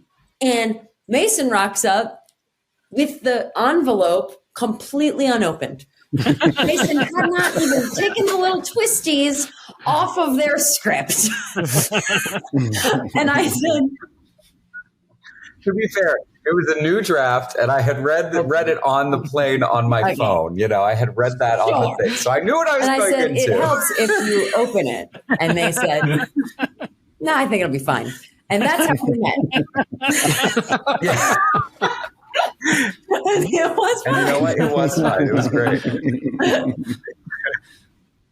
It's really easy when you develop a character that is so close to you, then the process of discovery, like in real time, actually can be relatively useful. Like because I do fight with it sometimes. As a fan of the show, I get really excited to want to know what's coming next. But as a human being who also has other work and is very just tired as an individual of life. Often the thing I don't want to do is just study the next thing until it's coming up. So a lot of times I figure out what's going on with those episodes 2 or 3 nights before we're, actually shooting it. Some people don't work that way. I think it's helpful for Ian because they are so frazzled and really not ever caught up and always a little bit behind, that it really helps me with all of my isms that I've sort of developed with the character. And it's a great excuse. That's a beautiful, eloquent rationalization of off. I'm just gonna off and not do my homework. Wow. Who let you get away with this level of bullshit your whole life? But here's the thing: is I can't do it with every job. It is character to character. I do. My favorite thing about specific actors is when they don't approach each role or each job the same exact way, because it does give them. You develop your own process that works for that character, and I think that this actually was at the unpreparedness or the chaoticism was really helpful for me with developing this character, oddly enough. And so I've sort of tried to keep it, even if I do have the time to really dive in, a week before. I'll go, you know what? No, I'm going to save it. And I'm going to cherish this thing when it comes to, 2 nights before. And I'm okay, what's happening? What's going on in this episode? Unless it's big arc things, I get phone calls about that stuff. That's what Martin and Dean will walk you through a month or 2 before you even get there. They'll give me a call and be so you and Rachel are together and blah, blah, blah, blah, blah. And that's how it goes through. So I know what the overarching story is for Ian, or the overarching story for me, well before we even get there. It's just the actual specificity of the episodes that I hold on to that secret until right before. Also because the scripts are being changed so drastically, all the time. So you can't get too precious or too attached to it, because then you watch things that you love like get cut like really quickly, whether it's budget or actors or time constraints. Like the changes that they make on network television are unlike anything, with like the scripts to Sandman or something. Like I can read that right now and guarantee that it'll be tweaked by the time I shoot that in a few months. But like, it won't be so dramatic unless there's a massive change to setting, because they can no longer get that cathedral to shoot this, certain scene. But that the lines are more than likely going to be the same. So you can kind of like read a script like that and begin to get attached to the language. Whereas here, at least I can't, because they love to change. That is true. In Mason's defense. Next day it'll be a whole different jargon. Yeah. And I found that I'll be really screwed if I like actively worked hard to memorize whatever the jargon was and then get into it. And they're like, and here's the whole new thing. Now, now Ben's dead and this is blah, blah, blah, blah, blah. And I have to be like, oh, cool. So you still have the memory of that thing and you have to fight against it as you're reading lines that are like close to what it was, but so not the same thing. So yeah, it's a bit of a game. Like I have to play games with myself on this show in a way that I do not with other To answer your question though, I had the question was what's happening next? Yeah, why don't you go back to the question? As I said to Ray once on set, I didn't get this far by not paying attention. So I read everything. I'm texting Dean, Drew, and Martin like they are my roommates. What's happening? It's very exciting. Nomad really tweaks the season to set up what's going to ultimately launch through the next 5. And honestly, I was surprised at how big the scope was and how exciting and integral each character becomes. Like the stakes for everybody starts to go up astronomically, which is exactly what you want to off ramp the season. Like what's happening for Ian is enormous and integral, and then what's happening for Jen is completely like trying to support what's going on there and like fill in. Magic's making big decisions. Obviously, there's other things going on in our interpersonal relationships. So what I'm just floored by is how they've married the size and scope of things like Nomad, big Egypt, big adventures, big exciting leaps, with like they have not sacrificed at all the leverage and character arcs of everybody else. So I think you guys are going to be actually really excited. I'm really pumped about it.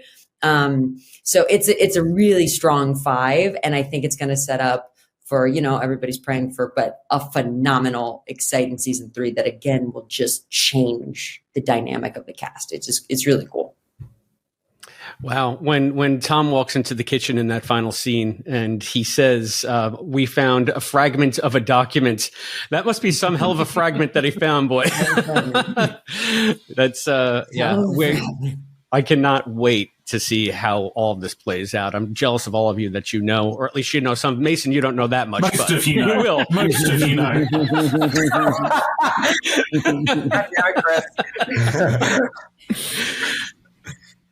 Yeah, I know enough to skate by. So, I mean, we've kept you guys on for an hour. I know that we've talked about a lot of stuff. Are there any aspects of either the show or the characters, or where you're at personally with your journey with Quantum that you'd like to share with the fan community? And why don't we just go around the table with that? Ray, why don't we start with you? It's been a wildly fulfilling journey for so many reasons. And I just love and appreciate our fans for following along and for contributing to the conversations. And, for the legacy fans that have decided to welcome us as well, we thank you so much, because there wouldn't be a current Quantum Leap without the previous original one. So it feels really great. We feel very supported. And we want to continue to make the most compelling show out there. Because we have so many great storytelling tools. And I just think everyone should be watching what we're doing because it's pretty exceptional work in so many departments. And I'm, with the exception of Mason, everyone's working very hard. Yeah.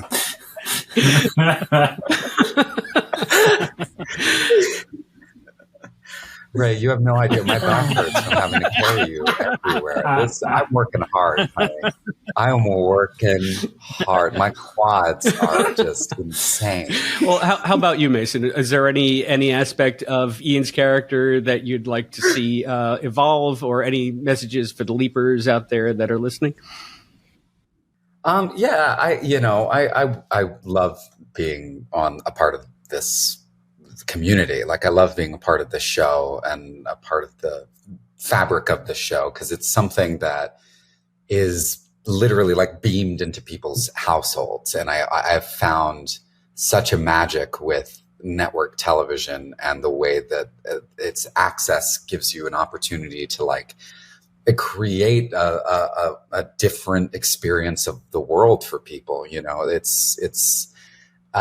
reaches a demographic of people that like often you don't have the opportunity to reach. And so I'm forever grateful that I get to be a part of a show like this that's on NBC, that, you know, and streaming on Peacock, but that literally shows up in people's homes, and that they make it like a ritual to sit down and watch, you know, with their loved ones every week, because like it's magical. It's a kind of magical opportunity to really like teach people about empathy and to show them things that they might not necessarily have access to, because this show gets to tell so many different kinds of stories in a weekly format that like I can't think of many things like it. You know, it's 100 shows, but it's just one episode of those shows, you know, back to back to back. And so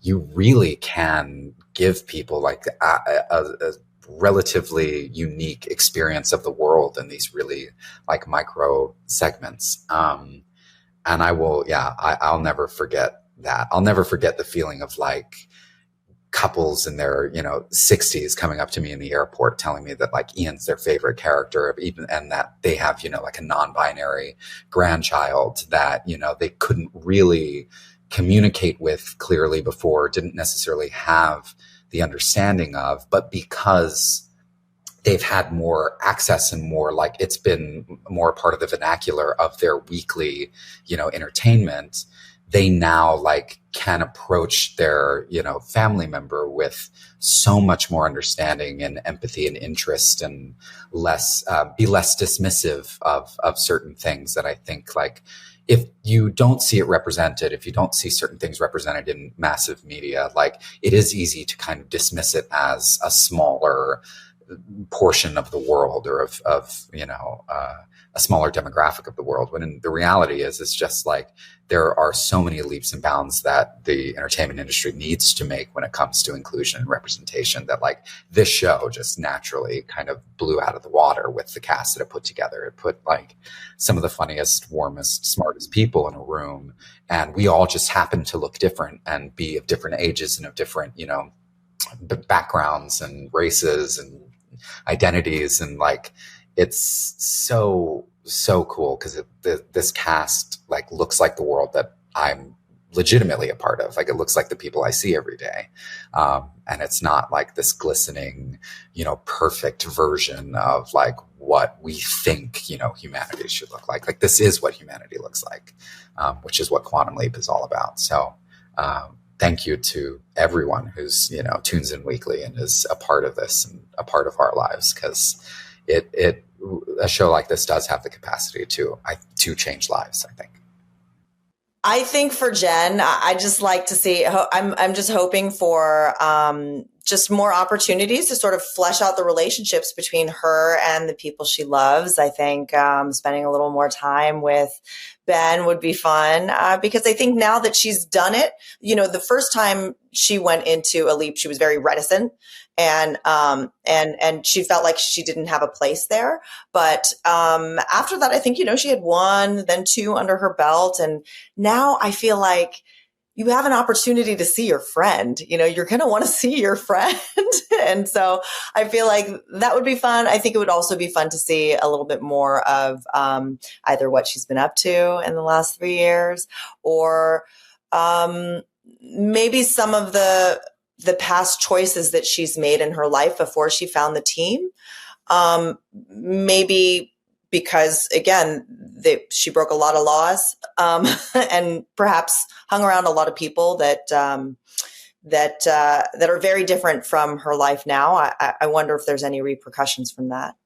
And to people who watch the show, just thanks for watching. And just I really appreciate it. And I hope you enjoy the rest of season 2, because I think we have some pretty fun, explosive stuff coming up.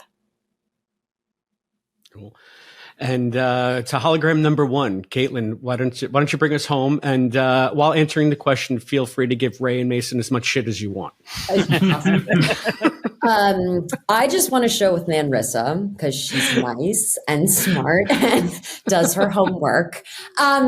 So truthfully, I think, I'll take a more technical TV side answer to this question, because I think everybody just really summed it up beautifully about what it feels like to be on this show and what the show can mean to people.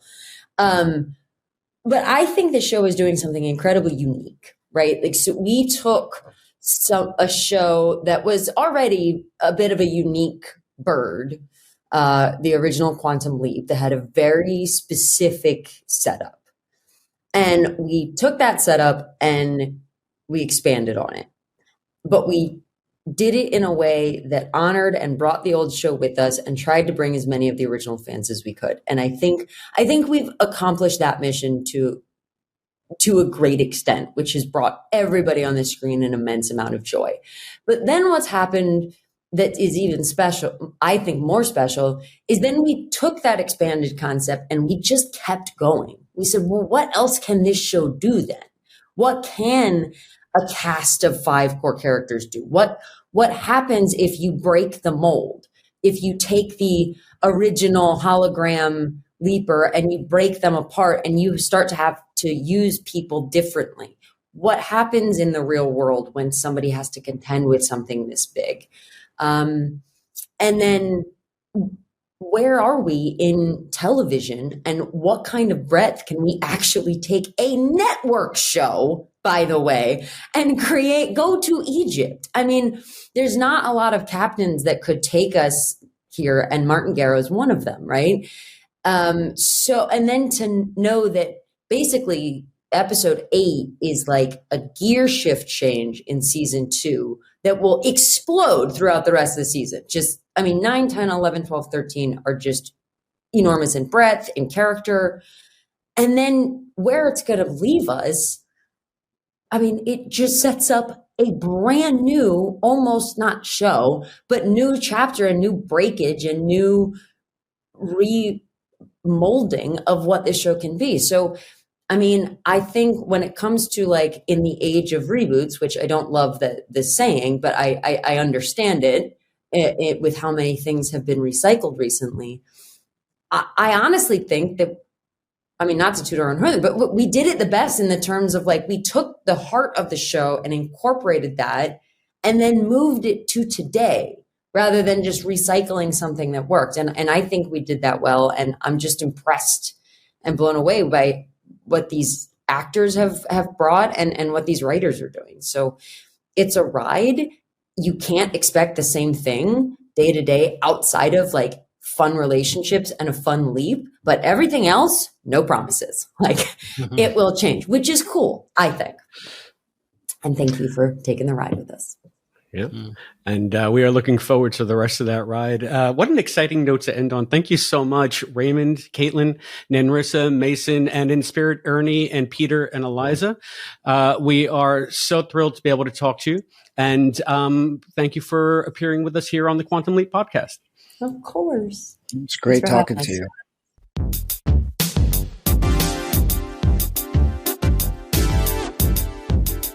Dude, is it any wonder that we're still on a high 24 hours later? I know, right?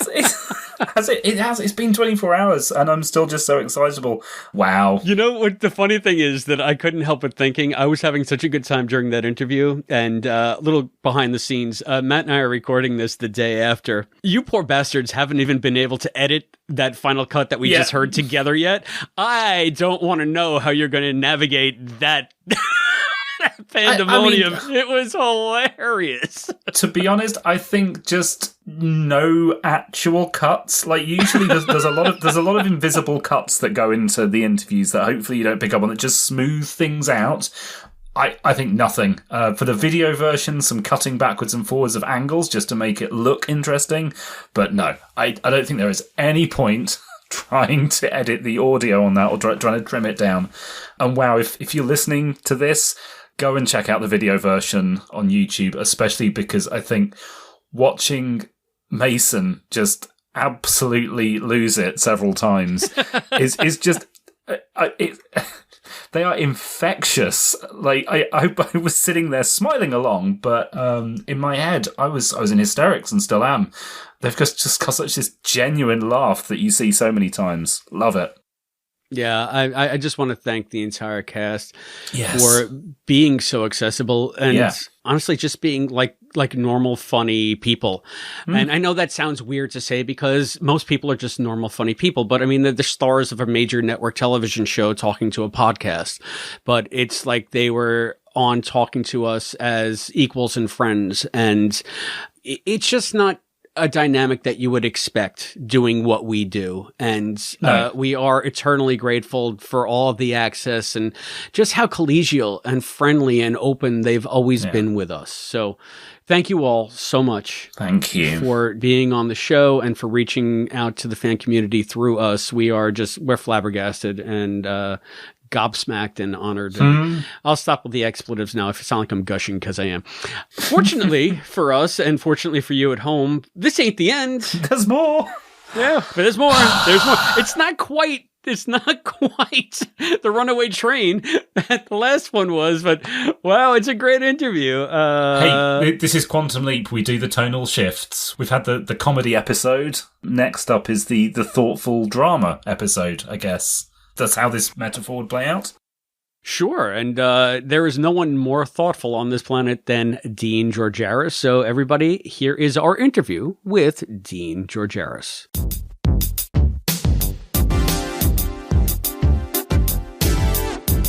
Hello, Leapers. I'm Chris, and I'm here with Albie and Matt, and we are thrilled to welcome Dean Gerogaris back to the podcast.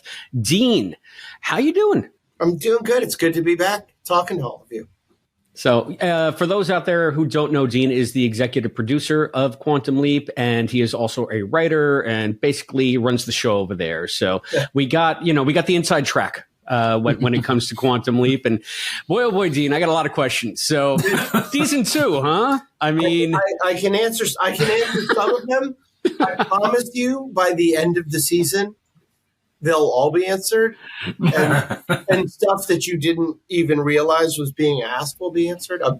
We're all very satisfied about the full season. Awesome. Well, let's start at the beginning of the season, because one thing that we've been remarking on the podcast since this has taken too long is the marked change in the feel of the show this season, sort of in the attitude of the show this season, and the way you've pivoted away from season 1 to create a whole new feel for Quantum Leap. So can you tell us a little bit about when you were wrapping up season 1 after you got through Judgment Day, like when you were breaking season 2, what kinds of new considerations were you guys taking into account when crafting the story? I think as Martin has said before, Martin and I came on basically very early in the filming of season 1, but they'd already sort of established that the present day story was going to be a mystery. I think a very, very good choice for a first season. Why does Ben leap and his beloved is trying to get him home? And then that was, so if you think about it, it's a bit of a mystery story, right? And with a little bit of a thriller thrown in.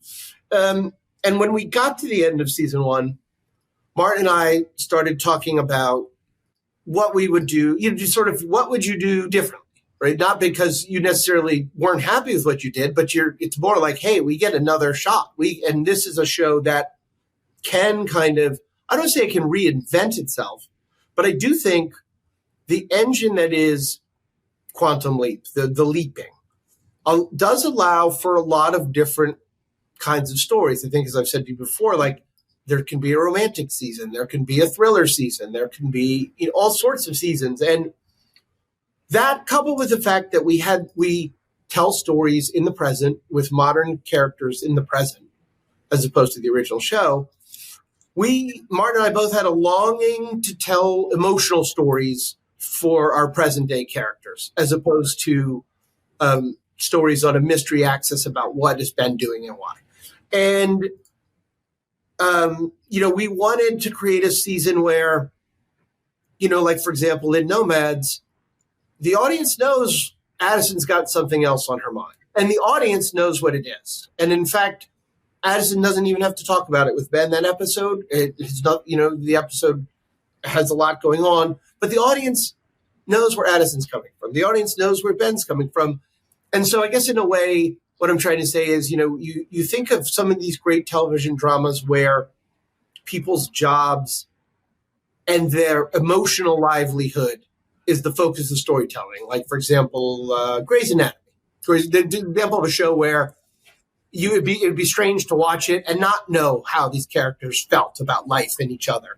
We really wanted to try to tell a season on that axis, if you will, but not just because of what it does for the present, but also because we wanted to explore, and we want to explore, what would it mean to actually be a leaper? Like, what is your living experience? You don't make new friends, not anything permanent. I mean, it is the most ephemeral existence imaginable. And how can we start to dramatize that? How can we start to ask questions like, what would love be like for a time travel? How can, so we wanted to ask these big emotional questions. And that was why Martin said, what if we do a time jump? And they all thought Ben was dead. And that was one of those aha moments when he said it. I was so excited. I kept thinking, I was like, boy, I don't know if I ever would have thought of that, but I'm so glad he said it. Well, that effectively allowed you to clean the slate because so much time had passed for the characters. And even though Ben, for him, it was just one leap. But you did such a remarkable job, and this has taken too long, of leaving him alone for the entire leap, because it was almost like a soft reboot for Ben. He had to learn how to, just trust in his gut and do things the way he thought they should be done, even though, he's used to help from Addison. And then everything that unfolds for the season. So I guess what I'd like to know is, when you were figuring out the character journeys for your main cast this season, what were the things specifically that you wanted to highlight and maybe tweak, not just on the leaping aspect, but the back of the project aspect, because that has a much different feel this season too, even though they're still in the cave, as I know the cast likes to call it. It's a much different dynamic going on there.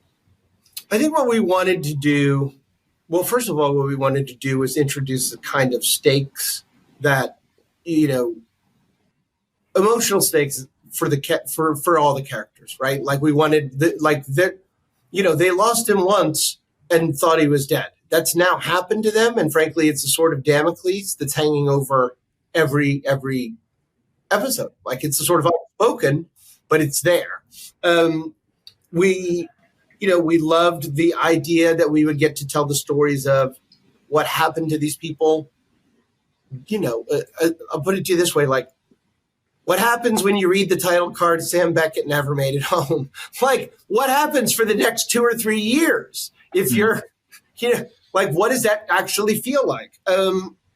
We knew we would allow us to we'd get to know the personal lives of these characters in the present more. But I think also, look, our stories, besides a leap story, which is always the most important thing, Our story is a love story, and there's nothing better than obstacles in a love story. And then also what we wanted to do this year that we couldn't do last year, really, was try to expand what we as an audience think about when we tune into an episode of Quantum Leap. You know what I mean? Like, and what I mean by that is, so because we aren't just the whole episode is we're in Sam's shoes, and we're not spending 44 minutes or 42 minutes as Sam. We're spending 28 minutes, let's say, as Ben. How can we ask questions like, what is the engine that actually makes Leap work? How can we ask questions like, what does it feel like to love or to lose someone? How can we ask these emotional questions? And that was, as I think I said before, like that was the goal of the season. That felt more exciting to all of us. And, look, I'm a geek. I'm a nerd. I know you had Marguerite on the other week. Like we're sort of equally geeky in different ways. But, give me the Blade Runners of the world. And I'm always so amazed and fascinated by the things of like, oh, yeah, we just assume love between us and a replicant. Oh, my God, that's so mind-blowing. But I hadn't thought about, well, what about love between a replicant and a pure AI? Like expanding how the universe was I think, a goal of ours this season, because it also felt like a responsibility. Like Deborah's original show has done such a great job, and its legacy has lasted as long as it has. And I think we've probably all been doing that in our imaginations. We've all been sort of walking around thinking about like, what does this mean and how would it work? And so we just wanted to start to put that on screen for everybody. I'm really intrigued because you mentioned about the fact that you don't have the full 45 minutes, 44 minutes for the Leap portion. And we know that one of the challenges in the first season was having all these different interesting main characters vying for attention, and the Leap plot and the future plot. Were you conscious of any kind of risk expanding an already big ensemble cast in order to tell the story? And how have you dealt with that as the seasons progressed? I think we were definitely conscious that coming back and having Addison have moved on after thinking Ben was dead was a giant risk. It's a giant ask of our audience. We knew that even though we were adding two characters I think ultimately are in a lot of ways serving almost parallel purposes with each other. We knew that there was actually going to be more time to tell, like I said, the other stories, because, we didn't have to service the 4 or 5 minutes of, not that I don't want to say I didn't like it. Like I remember when we were talking about the whole slingshotting through time, the way we slingshot through space. So I loved all of that in season 1. But, every minute you're doing that's not a minute where people can be talking about something that all of us at home might actually have wrestled with or could recognize or have been through. And so that was really exciting. Like, it was just exciting to take something as fantastical, if you will, as Quantum Leap, right? Something sort of so, this is cutting edge, this is pushing such a big idea. And then it's like, okay, well, now let's take what it means to be in love, what it means to be a good friend, what it means to be loyal. And let's drop that in this big world. And to me, when science fiction is at its best, it's doing that. I know Margarita mentioned Blade Runner 2049 when she was on. I loved that film. I know for some people it's not their taste, but I loved it because it's just filled with big questions. Well, one big question I have, I know that it seemed to me in season 1, the show steadfastly stayed away from questions of faith and higher power and what we call GTFW on our show, God, time, fate, whatever. And then we had that bombshell from Tom saying, what if sacrifice is the engine of leaping? And to me, that brings us back to that spiritual element, somewhat like sacrifice to who? Sacrifice to what? In service of what power? I feel like this season, you've been leaning a little bit more into that aspect of the Legacy series. Is that something we can expect to see more of? Is that a very conscious choice on your part? It's absolutely. I mean, I think one of the things we're trying to do is have our characters start to very naturally, our characters are searching for meaning now. Why am I doing this? Like Ben had a purpose, a very finite purpose in his mind. He thought he was going to leap, save Addison, go home and have a hamburger, right? But now all sorts, I mean, if we think about it, why is the universe have them lose him for 3 years? Why does the universe have him crossing with Hannah? Why does the universe have Addison find a possible wedding ring? The same episode, she's realizing that, wow, like Ben really has no chance at love with me from his end, but this woman sure seems to care about him. Like the whole idea is our characters are asking those big questions. Our characters are getting frustrated at times with the universe. You know, I mean, I think Addison in particular, both Addison and Ben in particular, are really going through, it's a real trial of faith at times because, and as you'll see, we're going to continue to ask this question all the way to the finale of season 2. And then we're going to hopefully really give you some satisfying answers that reaffirm a sense of a benevolent guiding force, as Magic said in season 1, that sort of Martin Luther King quote. We absolutely want to be asking the why. Like, what's going on here? Like, why is he leaping? What's making it happen? And that scene you mentioned with Tom, it's interesting. That was actually a case, that was episode 4. And it was a case of the episode had been written and we were sort of going through it as a room and it felt like we were missing something. And it felt like specifically we were missing a Tom scene but more than that, it felt like we were missing asking a question, like we were missing sort of acknowledging that in this episode, our characters are sort of realizing maybe they're not going to work together. There wasn't a big question being asked. And so that was actually the genesis of that. Like I just jotted that scene down on like a napkin, just like, and to the whole idea was, what if we're not supposed to bring Sam home? Like, just what if he's out there? What if that card is, and by the way, it's what Deborah says to me, that is an optimistic card. It is not a sad end. That is a happy end. And so again, I love my long answers, but the whole idea is all we want to do this season is be asking, why is this happening to me? And how do I be a human being while it's happening to me? I mean, I almost think that's what this season is.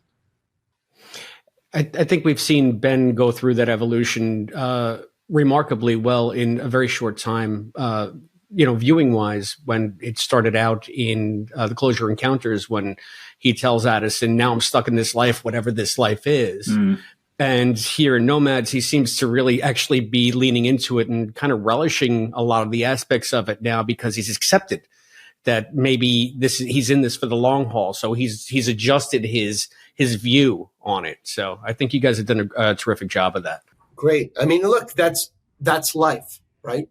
I mean, we don't dictate all the circumstances of our lives. We want to, but we all get big curveballs. We all have profound disappointments. I would argue Ben not getting home at the end of season 1 was a profound disappointment for Ben. And then we just we were like, let's add some more disappointments on there.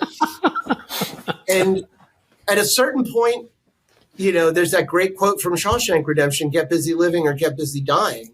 Like, I remember when I was working on this episode, I was like, get busy leaping or get busy dying. I mean, that's really what Ben, as a human being, has to start to do. When you're getting ideas for a season, what is the process like in the room, in your head, of like the big beats and like, do you know immediately where you want it to finish? And are you just trying to figure out how to get there, or do you work your ways backwards? And how does that work? We spend a few weeks basically. So to give you the sort of the specifics. So the first idea that stuck was Martin saying, what if we did a 3-year time leap? Like the minute he said that, and it was just he and I at that point talking, but we both committed 100% to that. And then immediately after that, that relieved a huge pressure, which was the notion of keeping Addison and Ben as an intact couple. Just, it terrified me as a writer because I just felt like I was going to be asking the audience and the actors to do the same thing basically every week, variations on it. So first we did Time Leap. That immediately led to Addison's got someone new. And very quickly also led to the idea of Hannah, who now that, we're through 8 episodes, think, it's safe to say is a chance, if nothing else, to explore, like I said, what would it be like to be, how do you leave an impact as Ben Song when you're a leaper? Not as the person you've leapt into and fixed their lives. Like what are Ben Song's footprints in the sands of time? And here's at least potentially one. Here's a woman who he's going to change her life. She's going to know it was a guy named Ben Song, right? Drew Lindo did that so beautifully in 206, which the only thing she wants to know is his name. So Hannah came really quick, and Hannah's kind of was my jam. I was all in on the Hannah story. It's my kind of story.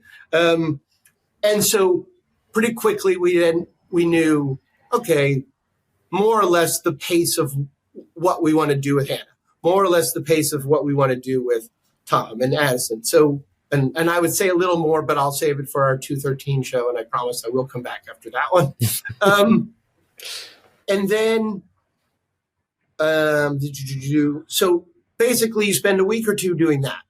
And then you're into breaking individual episodes and putting in the micro steps and seeing if your pacing guesses were right. So for example, Martin felt strongly, and I agreed with him, that we should do all of 201 without anyone but Ben.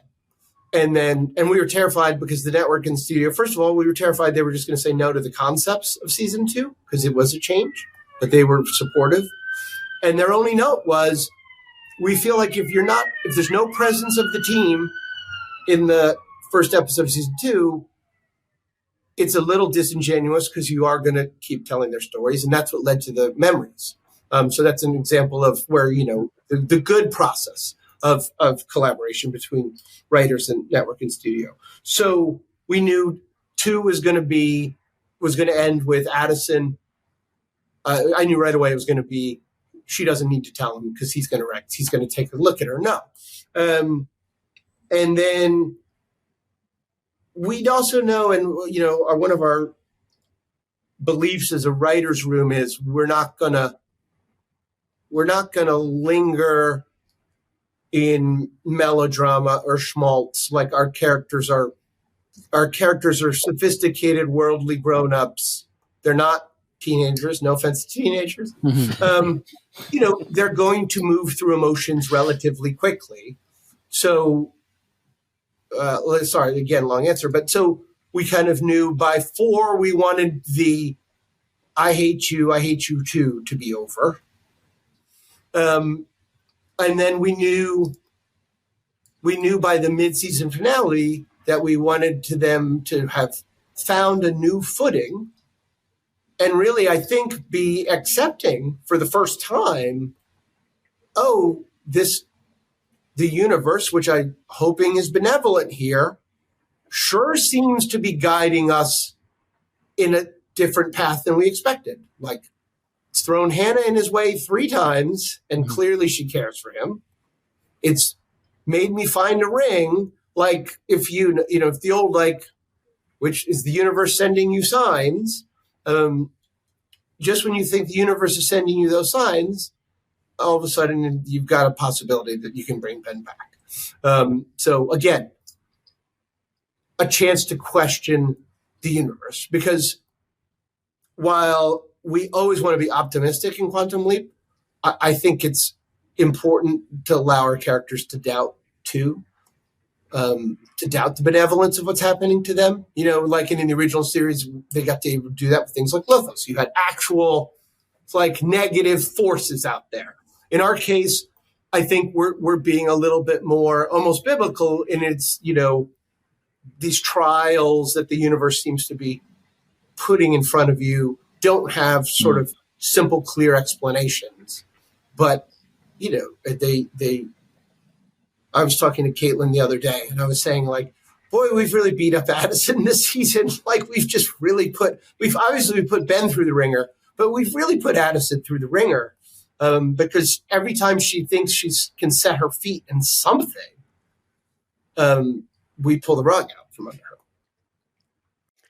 I love the beats in Nomad. Some of the moments in Nomad, especially with Caitlin, and the, like, when she's realizing that there's love between Hannah and Ben, and almost like finally realizing again what she's lost. Because when they got Ben back, she had an opportunity to be with him again, because it was one day for Ben, but she didn't. But can you tell me a little bit about when you're writing the script? Is that all communicated in the script, or is that like in conversations with directors and Caitlin and stuff like that? No, you know, I mean, that's a great question. I never even thought about it that way. It's the hope is, so you don't write it like specifically in description. Hey, I'm hoping this, right? You will write things in the script, and sometimes that a character is looking at someone feeling a certain way, you know, like you'll sort of put little hints in.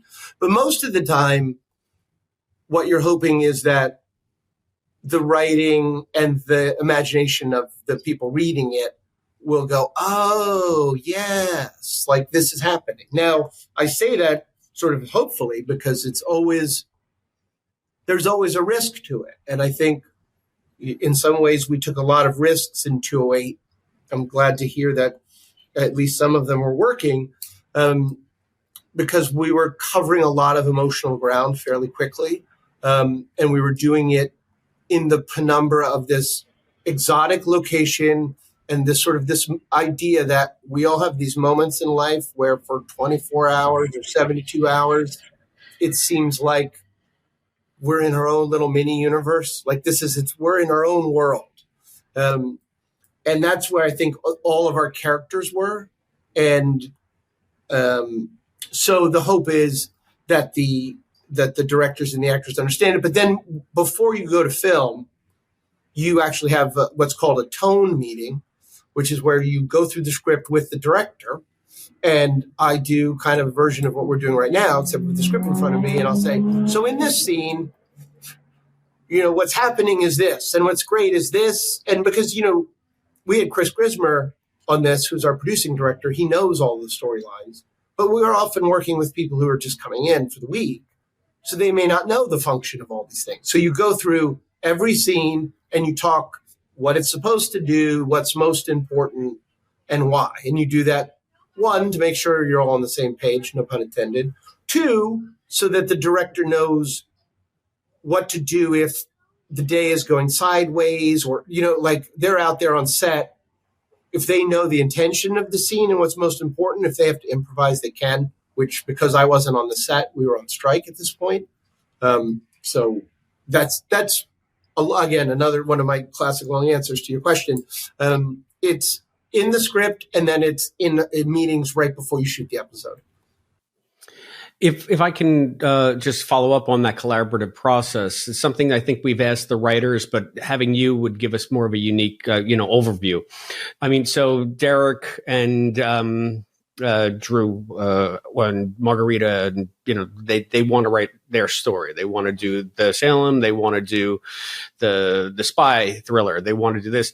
So they're pitching their stories, and you say, "Great, let's run with that one. Let's run with that one." And then do you go up to Margarita and say, "Okay, in the middle of this, you also have to incorporate this element of the overarching story," or do you go to like Benjamin and Derek and say, "You have to put this part in," or Yeah. How does that work? No, it's a great question. So, the room all knows the basic roadmap and all knows let's say, like, these are going to be the 5 or 6 or 2 or 3 Hannah episodes. These are going to be, so they'll know those big touchstones. Then we order the episodes and we try to do it so that no 2 leaps in a row feel similar. We try to marry, we keep in mind who's free when. When a writer is assigned a script, it takes them roughly between 2 to 3 weeks to write it. Then 2 to 3 weeks until that shoots of preparation. They're on the set for 2 weeks. And then, so in other words, it's a 6 or 7 week, let's say, I don't think my math is right, commitment where they're out of the room, right? Like they'll be in communication with us, but they're out of the room. So, we can't say, okay, Ben and Derek are going to do episode 4 and then they're going to do episode 6 because those were both their ideas. It's like, as I think Margarita mentioned, like Leap, Die, Repeat was their idea. But they were doing I forget what we ended up calling the hospital episode, but they were Paging Dr. Song. Yeah, they were doing Paging Dr. Song. So they very graciously were cool about the fact that to let Margarita do it. And then when we're breaking the actual episode, which we do on this show as a room, putting in the note cards. Okay, the opening image is going to be this. So in this case, for me, it was like, we're going to open.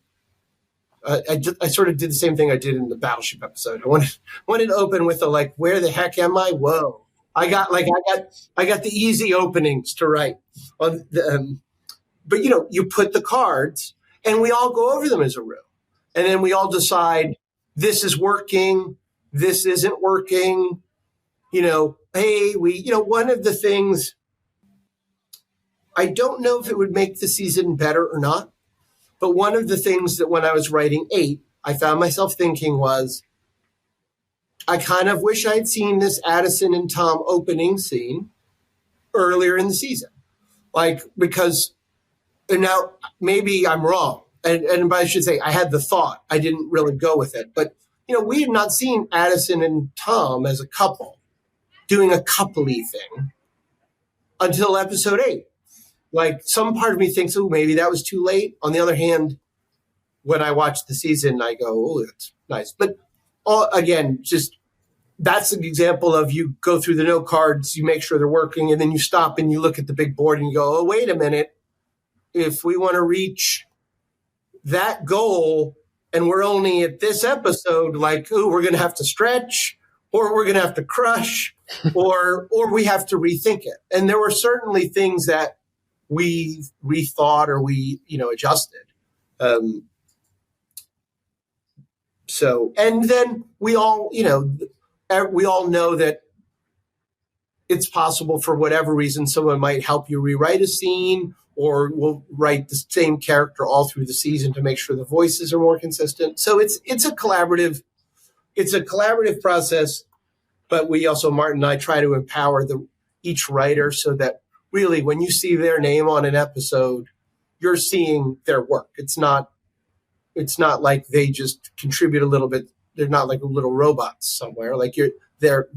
It's them producing it. It's them writing it, and I think you start to almost get a feel for what each writer likes to do.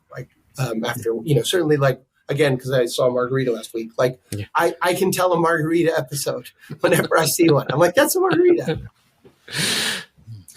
I'm interested because you mentioned about the collaboration with Chris and the strike. Now, obviously, you would have had to have stepped back from 208 much earlier than in 114. Did you come back after the strike and get back involved in the episode, or was it actually no? Believe it or not. I mean, I did something similar to what Margarita did, where I tried to give Chris, and again, I had the advantage of it being Chris. Mm-hmm. So there's, we talk every day, but I tried to gave him alternate lines for certain scenes. If, because you're thinking like a producer, you're like, what if they get over to Egypt and they can't film that? Or what if the actor or actress, I gave him alts he could try. I gave him a sort of, nice. I tried to give him what it would be like for me to be there to sort of support him. And for the most part, I mean, they did a great job. It's funny. Like, there's only like one line in the whole thing where I'm like, no, it's meant to be a different line. But it was, it was nerve wracking. I mean, our post team edited them. I mean, Martin and I, the Writers Guild was very specific about what it viewed as contributions and what it didn't.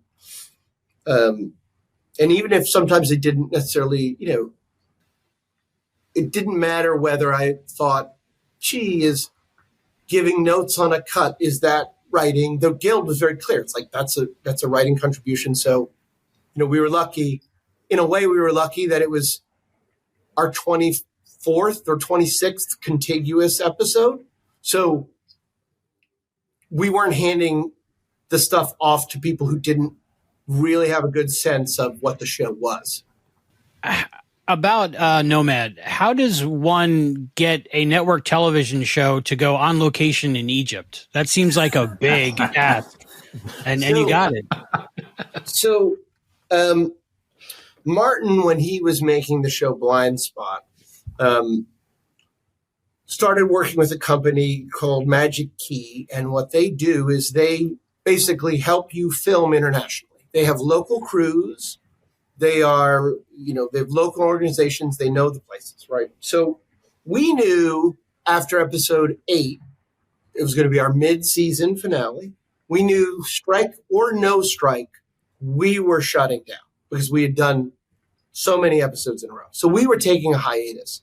So Martin said, that's the one where you can shoot abroad, because what you do is the days shooting abroad are the final days that you shoot, right? Because you burn 2 days of travel in each direction. It's highly inefficient to try to shoot internationally anywhere, but at the very end of your shoot.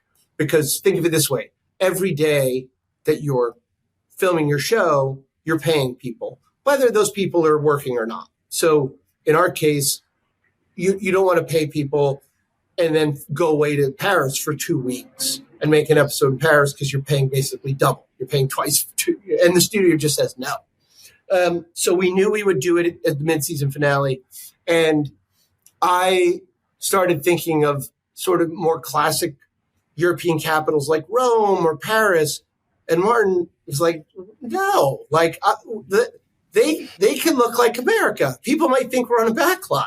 He said, we need to go somewhere where the audience jaw drops and they can't believe that you're there. And Magic Key sent us a list of, places to film, and Egypt was on there. And so that was Egypt picked itself, but it made us look smart because it was the perfect setting for sort of Casablanca, English patient-y-esque story, right? It felt like for the story we tell, 60s Cairo, sort of a sexy world, was perfect. So we look really clever. But that's the magic of it. It's actually that's how you do it. Well, you guys going to Egypt is indicative of another trend that we've been seeing this season, in the sense that the leaps just seem to be bigger, bolder, more adventurous. Can you tell us about sort of threading that needle and doing stuff that is different from, say, the Legacy series, but still trying to keep the core of what makes Quantum Leap Quantum Leap? Yeah, that's another great question. It's interesting. I don't think we were conscious of the fact that the leaps are bigger and bolder. I'm not saying you're wrong. I'm just saying, that wasn't a mandate. We didn't go, they got to be bigger. They got to be bigger. I think maybe, we had grown in confidence as a room. I think also, again, you would be surprised how freeing it was to know we didn't have to serve as a plot mystery for that stretch, right? That meant, because the HQ stories were going to be emotionally tied to the leap, what it also means is it frankly feels like you're getting 42 to 44 minutes of leap as opposed to 28 minutes of leap and 10 minutes of let's solve the code. And And we just, I guess we took bigger swings when I think about it. Like it was a fun list. Let's do a UFO. Let's do, the guys had wanted to do the LA riots from season 1. I thought that was classic Quantum Leap story. But yeah, I would say the goal wasn't to be bigger, but the goal was certainly to be more emotional and more as much coherence as possible between present, I don't say present day, but HQ and Leap. And we had coherence in season 1 sometimes, and I think those seem to be the episodes people like the most. A lot of times the coherence, what I mean by that is they were solving a mystery that was like paying off or was affecting the Leap. Like in the Battleship, it was like, Magic was getting information. We were piecing it together. But this year I think it just feels bigger. Or maybe, I don't know. Maybe they are bigger. Well, it could be what you're saying, because the stories do seem a little bit more cohesive. So that's probably lending some weight to that. I'm interested. You say you've sort of shied away almost from a mystery box that needs a little bit of unpacking every week. And you've just left us with this, here's a document that is going to lead into what sounds like potentially a 5-episode mystery box. Is that a fair expectation, or what can we look forward to over what's coming up early next year? Yeah, how can I say this in a non-spoilery way? Good answer. So, for sure, it's a bit of a mystery box. It's actually I think you will get to the end of 13 and you'll see, oh my goodness, like that was playing out for longer than I thought, in ways I didn't expect. But we are going to there is a bit more of a puzzle now. There is are we going to figure out, are we bringing Ben home? What is this DARPA thing? What is it a fragment of? Where did it come from? We are going to get a little bit more of that. I mean, we're going to get that. That's part of the story. But it's, and you'll get to know, we've set up that Ian obtained a chip from someone. You will meet that someone. Like all the threads, the emotional and the story threads all will come together. But it's not over the course of the season. It's it's a portion of the season as opposed to the only thing of the season. I think you threaded that needle pretty well. I mean, just in practical terms, last week before Nomad, we got to see Ben leap back, to 1692, as far back as any leap has ever gone. Do you guys have any kind of hard limit on how far back you're going to go, or is it just all story based? And if you think you can, dinosaurs, dinosaurs. That's what we're thinking. Just one episode. That's all. No, it's again another great question, a fair question. We've never sat as a room and drawn a line through a date in history and said, no further than this. I do think there's a line past which it goes from, I'm going to learn something about life that relates to today, to this is a gimmick. Like I love the idea of Ben with dinosaurs, but there's no human story to really tell there. Yeah, so he's got to be able to leap into somebody, right? So That's a good point. I'm not afraid to go back further than we have, but I don't want the stories to ever stop being human stories that at least have a present day threat, that ties somehow to what we're going through now. Dinosaurs is one thing, but I really enjoyed in One Night in Koreatown, where Ray got to use his Korean. And I was thinking it would be amazing to see an episode totally in Korean, which would be in Ben's skill set, obviously. And is there any thought of doing different episodes like that down the line? Well, I'll say this. We certainly, we like to push the network and how much they'll, I don't say they'll let us do. That makes it sound like they're tough parents, but they know their audience. They know things like subtitles are hard on television audiences. So when you just have to give it a little more thought when we get to do it. But I think in success, we're already setting up for a season 3, knock on wood, where we're going to be pushing, we're already going to be pushing some new limits. So I don't rule anything out of the table as long as it's producible. In a lot of ways, I think, and again, I know Margarita mentioned this, but the biggest limiter is the reality of how much time and money you have to make an episode of Quantum Leap.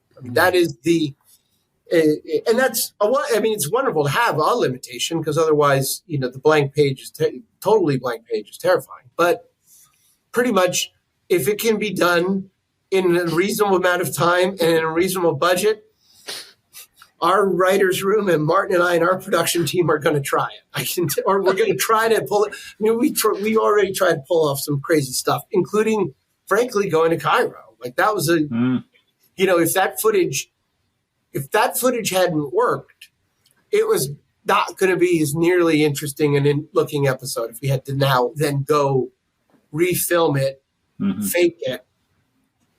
Besides the fact that we'd be destroying our budget, the audience would just be like, "Oh, the CG pyramids, yay!"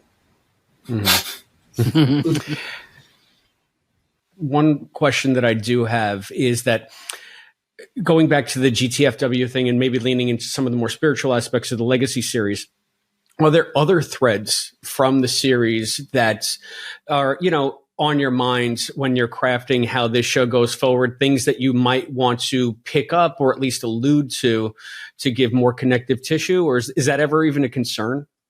Well, we're always looking for it. I wish I could answer, because there's one connective thread that I don't think the Twitter, X, or whatever, I don't really monitor social media, but there's a tie to the original series that I haven't seen people make yet in this season's story. But, we're always looking for those opportunities. And by the end of the season, you will have one explicitly stated on screen. But yeah, mostly what we're trying to do is do the things that they couldn't do because they didn't have an Addison in a team. Sometimes, look, I love the original so much. And there are times, like when we were filming the first episode, we were like, boy, it's fun. Like, just all Leap, all Ben, all the time. And it is. But, the rest of our cast that's not a hindrance. That's an opportunity. Right. And so I think to your point of asking these bigger spiritual questions, like, we want to put them all, they've all made interesting choices this year. We haven't really talked about it on the screen yet, but we will be talking more about, the fact that Ian refused to give up. And how does obviously Ian's in some sort of trouble for refusing to give up, but there's a flip side to that coin, which is that's incredibly heroic. There's obviously what Magic has gone through. There's what Addison is going through, present tense with, God bless her that she doesn't just walk out of that place and say, I'm done. Like, I can't put myself through this anymore. Ben doesn't have a choice, literally. She does. And she keeps showing up for him, for all the people who are disappointed that maybe she didn't just leave the light on forever and refuse to accept that he was gone. Mm-hmm. Like, she came back to work the day she found out. So, Dean, I cannot wait. We are so super stoked as a podcast because about an hour before we spoke to you, we spoke to the entire main cast, and they were alluding to like big stuff to come in the back five. And now you're giving us Mason even more. told us everything. Everything. Yeah. Mason somehow got everything out of Martin and I.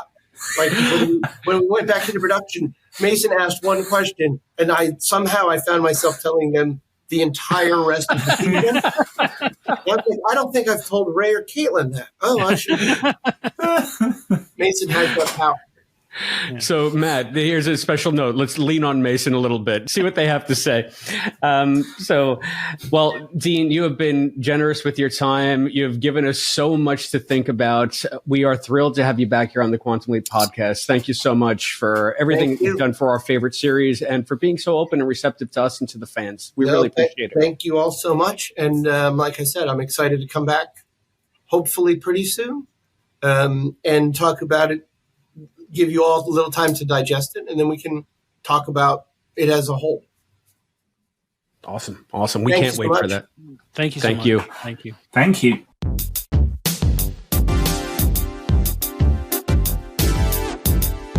So fascinating.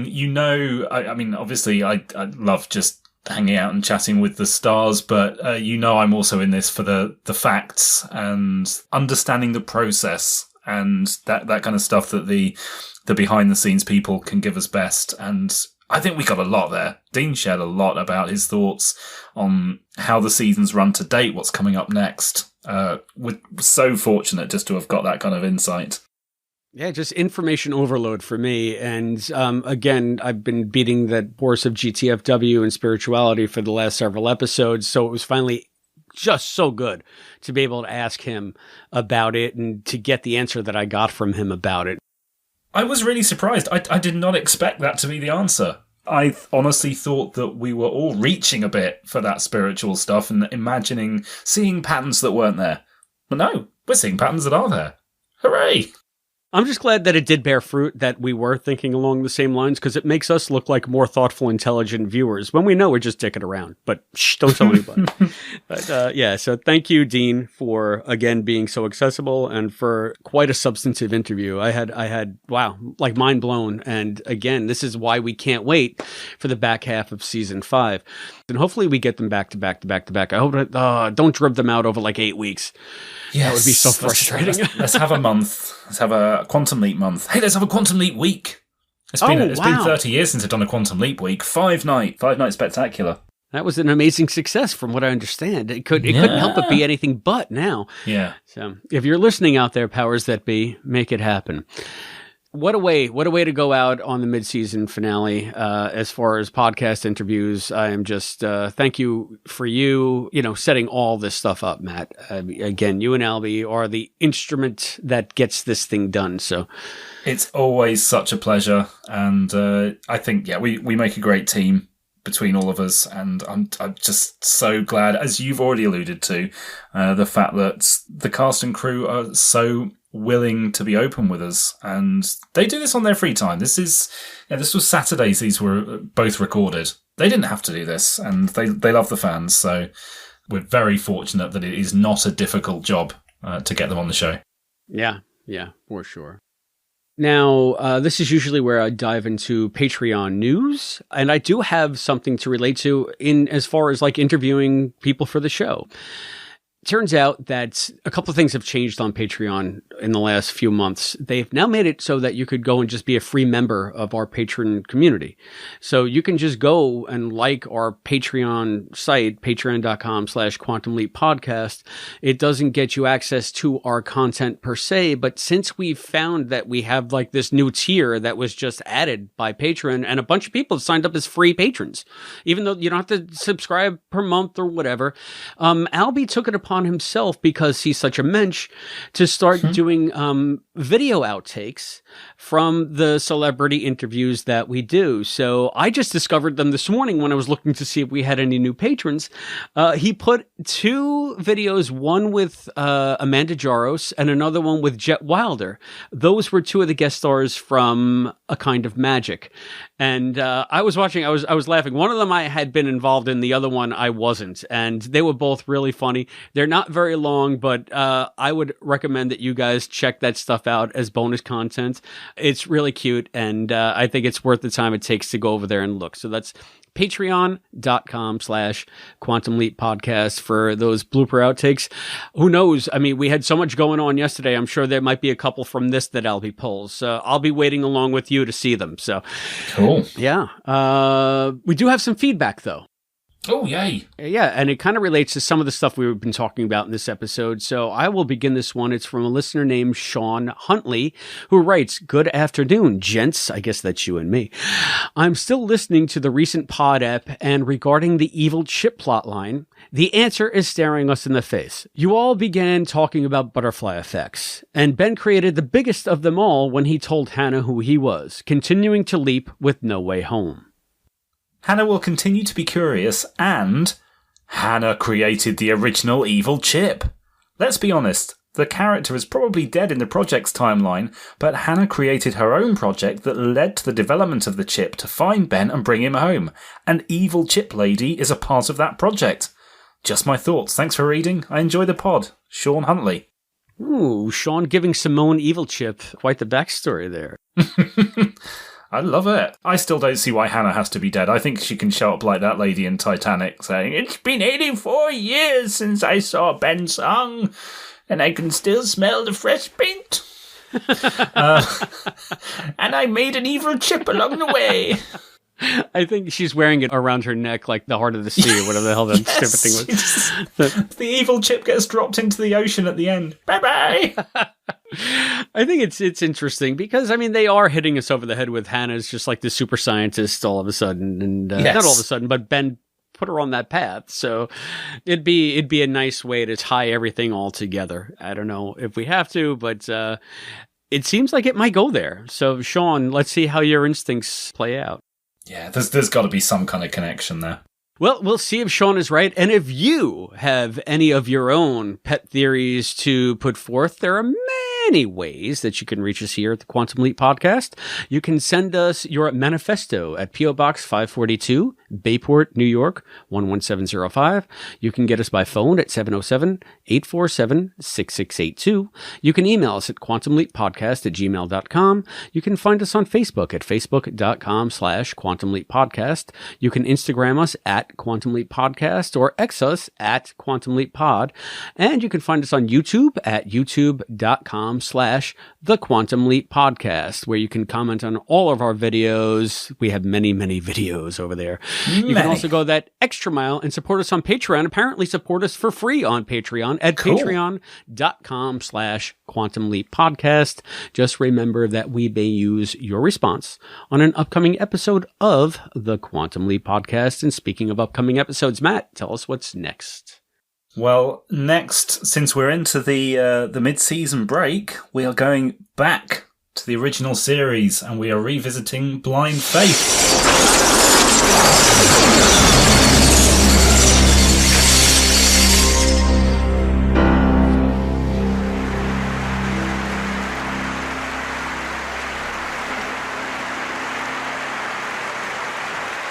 Oh boy.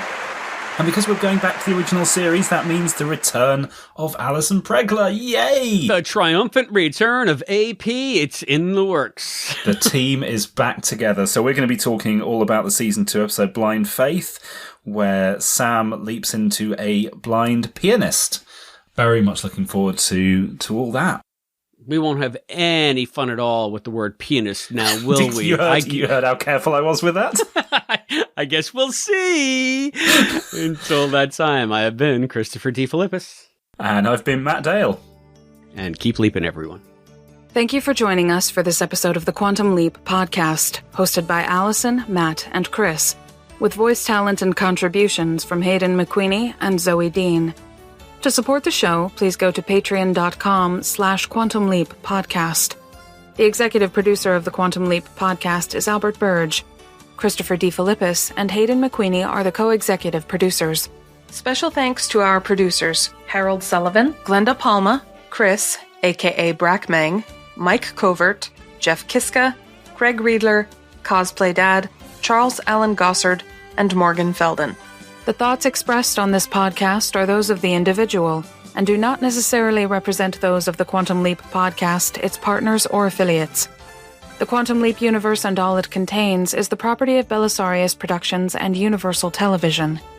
The Quantum Leap podcast is not affiliated with Belisarius Productions or Universal Television, and no copyright infringement is intended. The Quantum Leap podcast is a Barren Space production.